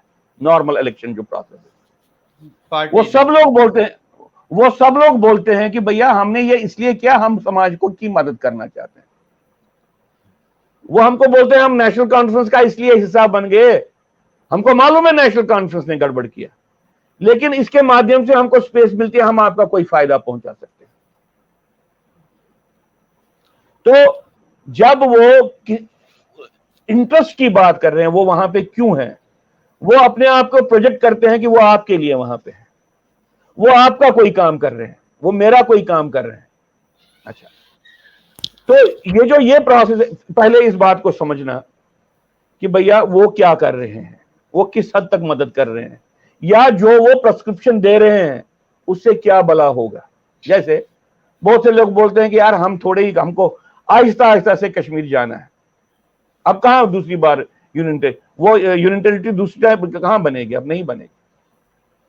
तो जब वो ये बात बोलता है, वो बात क्या करता है, वो बेसिकली एक सबमिशन की बात, बेसिकली एक सरेंडर की बात करता है। जब कोई व्यक्ति बोलता है कि नहीं हम ये लाएंगे, हमको माइनॉरिटी स्टेटस चाहिए, हमारे लिए फिर कोई इंक्वायरी बना दो, फिर हमारे इकोनॉमिक में इसके लिए आप बना दो कमीशन, हमारे सोशल सोसाइटी में जो है उसके लिए टेम्पल की प्रोटेक्शन के लिए बना दो, और जिनोसाइड हुआ है ये बात भी मान लो। कोई जब ये बात बोलता है, आपके बात सीधा समझ में आती है कि ये ब्रॉडर जो मेन डिस्ट्रक्टिव प्रोसेस है उसको ट्रिविलाइज करके एक डिमांड बनाता है, और वो डिमांड फुलफिल हो या नहीं हो उसके बारे में नहीं, सिर्फ ये कहने के लिए कि मैंने भी तो जिनोसाइड की बात की। जब ये मानसिकता आई है तो आपको समाज को कॉन्सेप्चुअली जैसे बातों को समझ, और आपके पास तरीका नहीं है। आप बंदूक उठाने, आप अपने समाज को बंदूक उठा के कोर्स करने वाली कम्युनिटी नहीं है। जहां पे ये विशेष प्रोसेसेस हैं, इन विशेष प्रोसेसेस को समझाना है, बताना है। और अभी तक पन कश्मीर ये कह के कामयाब हुआ है, अभी तक पन कश्मीर ये कह के हमने अपने समाज को समेट के भी रखा, और आहिस्ता आहिस्ता से हर एक स्तर पे समाज को हम आगे ले गए। ब्रॉडली हम खत्म नहीं, जो लोग समझते 10 साल में खत्म, 10 साल जो अभी समझते हैं अभी आगे कुछ नहीं। कश्मीरी पंडित एक रेजिस्टेंस का एक टॉर्च लाइट बन रहा है, हिंदू रेजिस्टेंस का, नेशनल ट्रांसफॉर्मेशन का एक टॉर्च लाइट बन रहा है, एक बीकन बन रहा है। इस बात को आप समझ लीजिए। मैं कोई हाल ही में एक फॉर्मर इंटेलिजेंस चीफ, रॉ के चीफ ने किताब लिखी है, विक्रम सूद ने। उसने कहा कि 2 ही फैक्टर्स ने इंडिया में चेंज किया भारत की राजनीति को, एक अयोध्या के इश्यू ने और दूसरा कश्मीरी पंडित इश्यू ने। कश्मीरी पंडित इश्यू को किसने चलाया अभी तक? ये कश्मीर फाइल्स बनने से पहले उसने लिखा है, और वो रिसर्च एंड एनालिसिस इनका चीफ था। जब उसने ये निष्कर्ष लाया, उसको मालूम था अंडर करंट्स क्या थी पूरे देश में। हजारों लाखों की संख्या, हजारों की संख्या में हमने प्रेस कॉन्फ्रेंस की हैं, हजारों की संख्या में हमने धरने किए हैं इन 30 साल 32 साल, हजारों की संख्या में डेमोन्स्ट्रेशन की हैं। कोई कश्मीरी पंडित ट्रेन में बैठता है तो बात करता है कश्मीर की, अपने ऑफिस में बैठता है तो कश्मीर की बात करता है। एक पूरा समाज, 90% समाज एक प्रोसेस में लगा था, सर्वाइवल की भी और एजुकेशन की भी। और आपकी नजरों के सामने है। मैं ऐसे 4-5 उदाहरण आपको दे सकता हूं। मैंने आपको रिसर्च एंड एनालिसिस विंग के किताब में उसने ऑथेंटिकली कहा है, 2 ही फैक्टर्स ने इंडिया को चेंज किया। और मैं आज आपको डंके की चोट पे बोल रहा हूं, जो इंडियन डिस्कोर्स चेंज हो रहा है, जो इवन मोदी से भी सवाल पूछेंगे, जो मोहन भागवत से भी सवाल पूछेंगे, जो कांग्रेस को भी कटघरे में खड़े किए हुए हैं, इनको भी पूछेंगे तुमने क्या किया। वो उस समाज का निर्माण हो रहा है। पूरे देश में एक बड़ा नया माहौल बन रहा है। जिन लोगों ने योगी के लिए, योगी आदित्यनाथ के लिए अपने आप को समर्पित किया कि इसको इलेक्शन जितवाना है, आप उनसे बात कीजिए। हमने सर्वे किया था, 90% लोगों ने बोला है कि हम इसलिए काम कर रहे हैं क्योंकि हमको यूपी को कश्मीर नहीं बनने देना है। अगर किसी को मालूम है कि ये नहीं, ये हुआ है 33 साल, कंसिस्टेंटली 33 साल हुआ है। आपने अपनी जिनोसाइड की बिल को प्रधानमंत्री को भी भेज दिया, लॉ मिनिस्टर को भी भेज दिया, होम मिनिस्टर को भी भेज दिया, खुद आपने 2 बार इलाबरेट प्रेजेंटेशंस की लेफ्टिनेंट गवर्नर्स।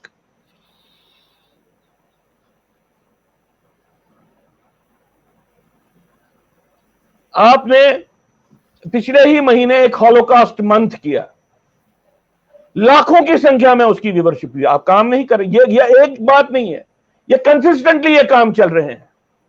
और 32 साल से 91 जम्मू कश्मीर बना, 91 से ये काम चलता आ रहा है। इसलिए जब आप बोलते हो कि भाई इस सारी प्रक्रिया में आपको क्या करना है, आपको लेवल ऑफ अवेयरनेस, आपको एजुकेट इश्यू के बारे में एजुकेशन, आपके हाथ में बंदूक नहीं है, आप किसी के सिर पे कनपटी नहीं रख सकते हो। किसी को खुदकुशी करनी है, आप उसको कितना रोक भी सकोगे, लेकिन आप इसको बोल सकते हो कि भैया ये गलत है।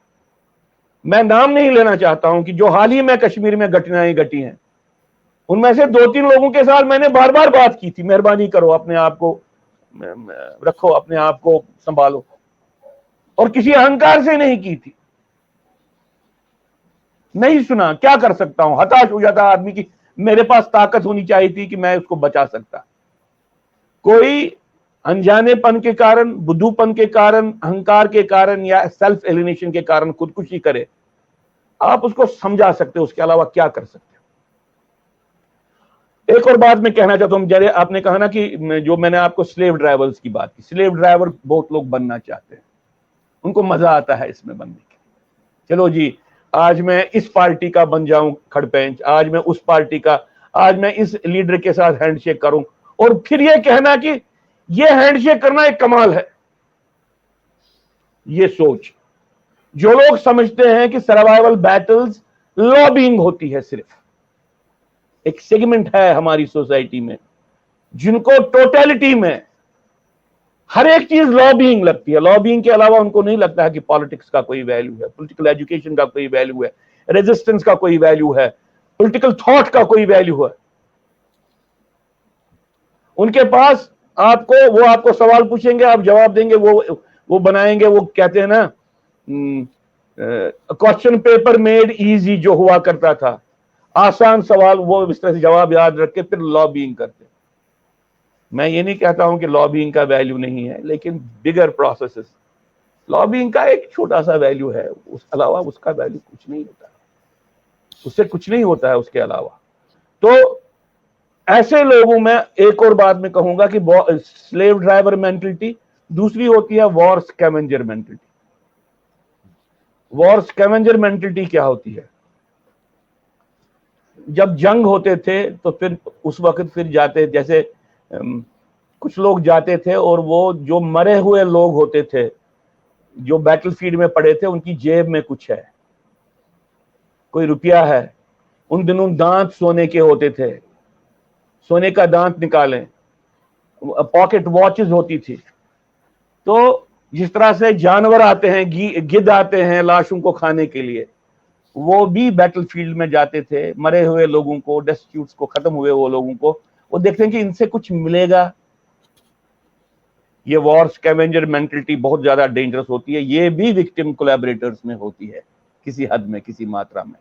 स्लेव ड्राइवर मेंटलिटी होती है, लेकिन बेसिक बात होती है उनके वैल्यू स्ट्रक्चर्स बहुत वीक हो गए होते हैं। और आपको जिनको आप शिनाख्त कर पाएंगे एज विक्टिम कोलैबोरेटर इस तरीके के, वो आप देखेंगे कि उनमें they are at various stages of social death.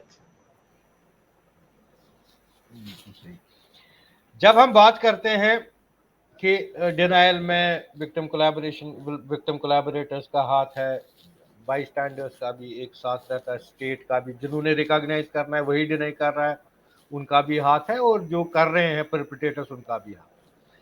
हमने बात करी कि एक चीज हमें समझ मतलब beyond reasonable doubt state denial के मूड में शुरू से ये अभी भी है, इस टाइम शायद पार्शियल एक्नॉलेजमेंट में, but it still is a denial. हमने बात करी कि विक्टिम कोलैबोरेटर्स भी होते हैं।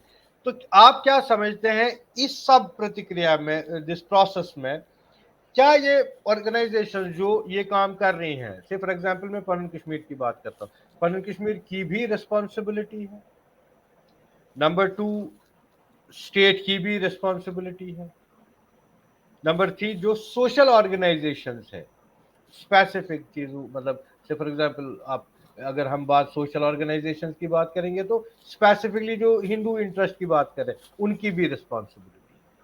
हम क्रिएट होने दे रहे हैं विक्टिम कोलैबोरेटर्स को। क्या लगता है आपको कि मतलब ये स्टेट स्पॉन्सर कंप्लीट सपोर्ट है, या कहीं पे जो ऑर्गेनाइजेशंस ऑलरेडी फंक्शनल है उनकी भी कोई कमजोरी रहती है कि they allow them to grow? ये देखिए, जहां तक समाज में चेतना का निर्माण करना होता है, ये डिपेंड करता है कि समाज में जो एक्टिव ऑर्गेनाइजेशन है वो कितना काम करती हैं, उसका एक जरूर एक रिस्पॉन्सिबिलिटी है। मैं मान लीजिए ये जो मैं बात आपके साथ कर रहा हूं, अगर ये सही बात है, मैंने ये बात कितने लोगों से की है, ये मेरी कैपेसिटी पे भी डिपेंड करता है, और जिस संस्था के साथ मैं जुड़ा हूं उसकी कैपेसिटी कितनी है कि वो कितनी बात, कितना दूर तक इस बात को कहेंगे। लेकिन कहना है, इसका और कोई विकल्प नहीं है। ये हो गई एक बात। दूसरी बात, ये प्रोसेस कहां से शुरू होती है? इंडिविजुअल से शुरू होती है। एक बात आप समझ लीजिए, कोई भी political problem, vicious political problem, इसका एक सोल्यूशन होता है, लेकिन सोल्यूशन एक क्रिएटिव एक्ट होता है, एक ओरिजिनल एक्ट होता है। कॉन्सेंसस सोल्यूशन नहीं देता है। कोई व्यक्ति सोचता है प्रॉब्लम के बारे में और वो बोलता है नहीं, हमको अलग, अब कश्मीर में हम अलग से बैठेंगे, ये मुझे लगता है ये सोल्यूशन है, यही सोल्यूशन है। और अगर ये सोल्यूशन है, इसी सोल्यूशन पे कॉन्सेंसस बनता है। इसलिए एक बात आप जैसे मेरे जैसे लोगों को जो काम करते हैं उनको समझना चाहिए कि solution is an act of thinking, solution is not an act of consensus. और जब सोल्यूशन बनता है, that makes the consensus. Solution के पास सबसे ज्यादा जो सोल्यूशन आ जाए, इसका पोटेंशियल होता है कॉन्सेंसस बनाने, क्योंकि ये सारे हाफ हार्टेड सॉल्यूशंस को डिसमेंटल करता है, उनको करेक्ट करता है, उनके रॉन्ग एजेस को ब्रेक करता है, और उनको आहिस्ता आहिस्ता से समाहित करता है। ये बात व्यक्ति से शुरू होती है, और वो अगर व्यक्ति संस्था का व्यक्ति और संस्था को मनवा सकता है तो संस्था के माध्यम से चलता है। इसलिए मान लीजिए लोग तैयार नहीं है लेकिन राज्य तैयार है, ऐसी बात हो रही है, तो राज्य से शुरू हो सकती है। अभी हम कह रहे हैं कि इंडियन स्टेट, हम थोड़ी एंटी नेशनल हैं, हम थोड़ी इंडिया को डिस्ट्रॉय करना चाहते, हम थोड़ी इंडियन स्टेट को खत्म करना चाहते, लेकिन इंडियन स्टेट का एक एट्रीब्यूट है, हम ये बोलते हैं ये एट्रीब्यूट है, ताकि जिन चीजों के कारण स्टेट बनता है, जो वो थिंकिंग प्रोसेस है, जो वो माइंड प्रोसेस है, उस माइंड प्रोसेस में हम कहें कि भाई ये क्रिटिक है, इसका यहां पे करेक्शन करनी है, ये प्रक्रिया चलती है। इसका कोई शॉर्टकट नहीं होता है। शॉर्टकट इतना ही हो सकता है, आजकल सोशल मीडिया का जमाना है, आप मेरी बात शायद 10 लोग और सुने, पहले 10 लोगों को सुनाने के लिए पर्सनली जाना पड़ता। तो लेकिन एक बात जरूर है जो कश्मीरी हिंदू के संदर्भ में कह सकता हूं, उसकी प्रॉब्लम कश्मीरी मुसलमान के साथ होती तो शायद ये सिर्फ लोकल सेक्टेरियन प्रॉब्लम नहीं है, ये कश्मीरी पंडित और कश्मीरी मुसलमान की प्रॉब्लम नहीं है। जब ये बात समझ में आ गई, ये फरोशियस इस्लामिक इन्वेजन हो रहा है। Jammu Kashmir under article 370 was the moment of represented the moment of Pakistan in continuation। Pakistan बनने के बाद पाकिस्तान की मूवमेंट खत्म नहीं हुई, स्पेशल स्टेटस के तहत जम्मू कश्मीर में वो मूवमेंट चली। वही मूवमेंट रेडिकली इस्लामाइज हो गई, वही मूवमेंट मिलिटराइज हो गई, उसी मूवमेंट ने हमको फिजिकली डिस्ट्रॉय किया, उसी मूवमेंट ने different stages of genocide build किए।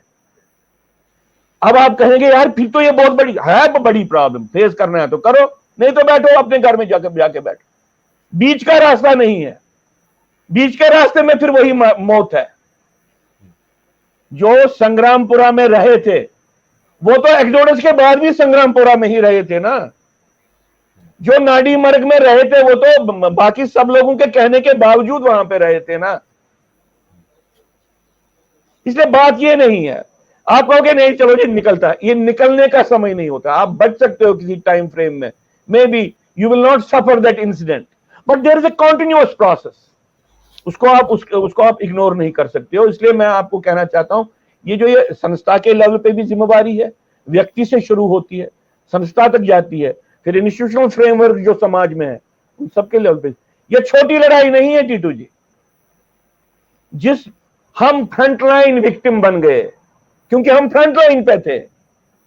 एक जिसको आप कहेंगे कि फरोशियस, जिसको आप गजवाए हिंद आजकल कहते हैं, जिसको आप पान इस्लामिक इन्वेजन कहते हैं, उसके फ्रंट लाइन पे हम थे। बहुत लोगों को लगा कि कश्मीरी पंडित लड़ाई नहीं कर सकता इसलिए भाग गया। अब ये हर जगह फैल गई है, अब क्या करें। हमको कभी दुख होता है तो हमने तो कहा था यार इसको रोको, नहीं माना, अब क्या कर सकते हैं। किसी ने मुझे कश्मीर फाइल्स के बारे में सुना, मैंने बोला हमारे साथ जो घटना था घटा, बहुत अच्छा हुआ, बहुत बढ़िया ये एक्सप्रेशन है नैरेटिव को बिल्ड करने के लिए, लेकिन इसका वैल्यू आपके लिए है, उन हिंदुओं के लिए है जिन्होंने अभी जिनोसाइड नहीं देखा है। हम चाहते हैं कि इस फिल्म के कारण इतनी एजुकेशन आ जाए, इतना एक चेतना का एक प्रवाह हो जाए कि अब और जिनोसाइड नहीं होने देंगे, इस चेतना का निर्माण हो, और जिनोसाइड जिसने किया उसको पनिश करें, इस चेतना का निर्माण हो, हम चाहते हैं। इसलिए यह जिम्मेवारी सबकी है, हमको भी अपने दायरे में जितनी हमारी ताकत है, जितनी हमारी पहुंच है, जितनी हमारी सोच है, काम करना है, उसके बगैर कोई विकल्प नहीं है। बहुत बहुत धन्यवाद अजय जी, बहुत बहुत धन्यवाद अजय जी, आपका समय का अभाव है, तो नेक्स्ट टाइम फिर हम मिलेंगे। और सभी दर्शकों का भी बहुत बहुत आभार। हम फिर से इस कश्मीर हिंदू जेनोसाइड का जो ये जेनोसाइड एंड रेपरेशन सीरीज है इसको कंटिन्यू करेंगे। टिल वी मीट अगेन, नमस्कार। नमस्कार।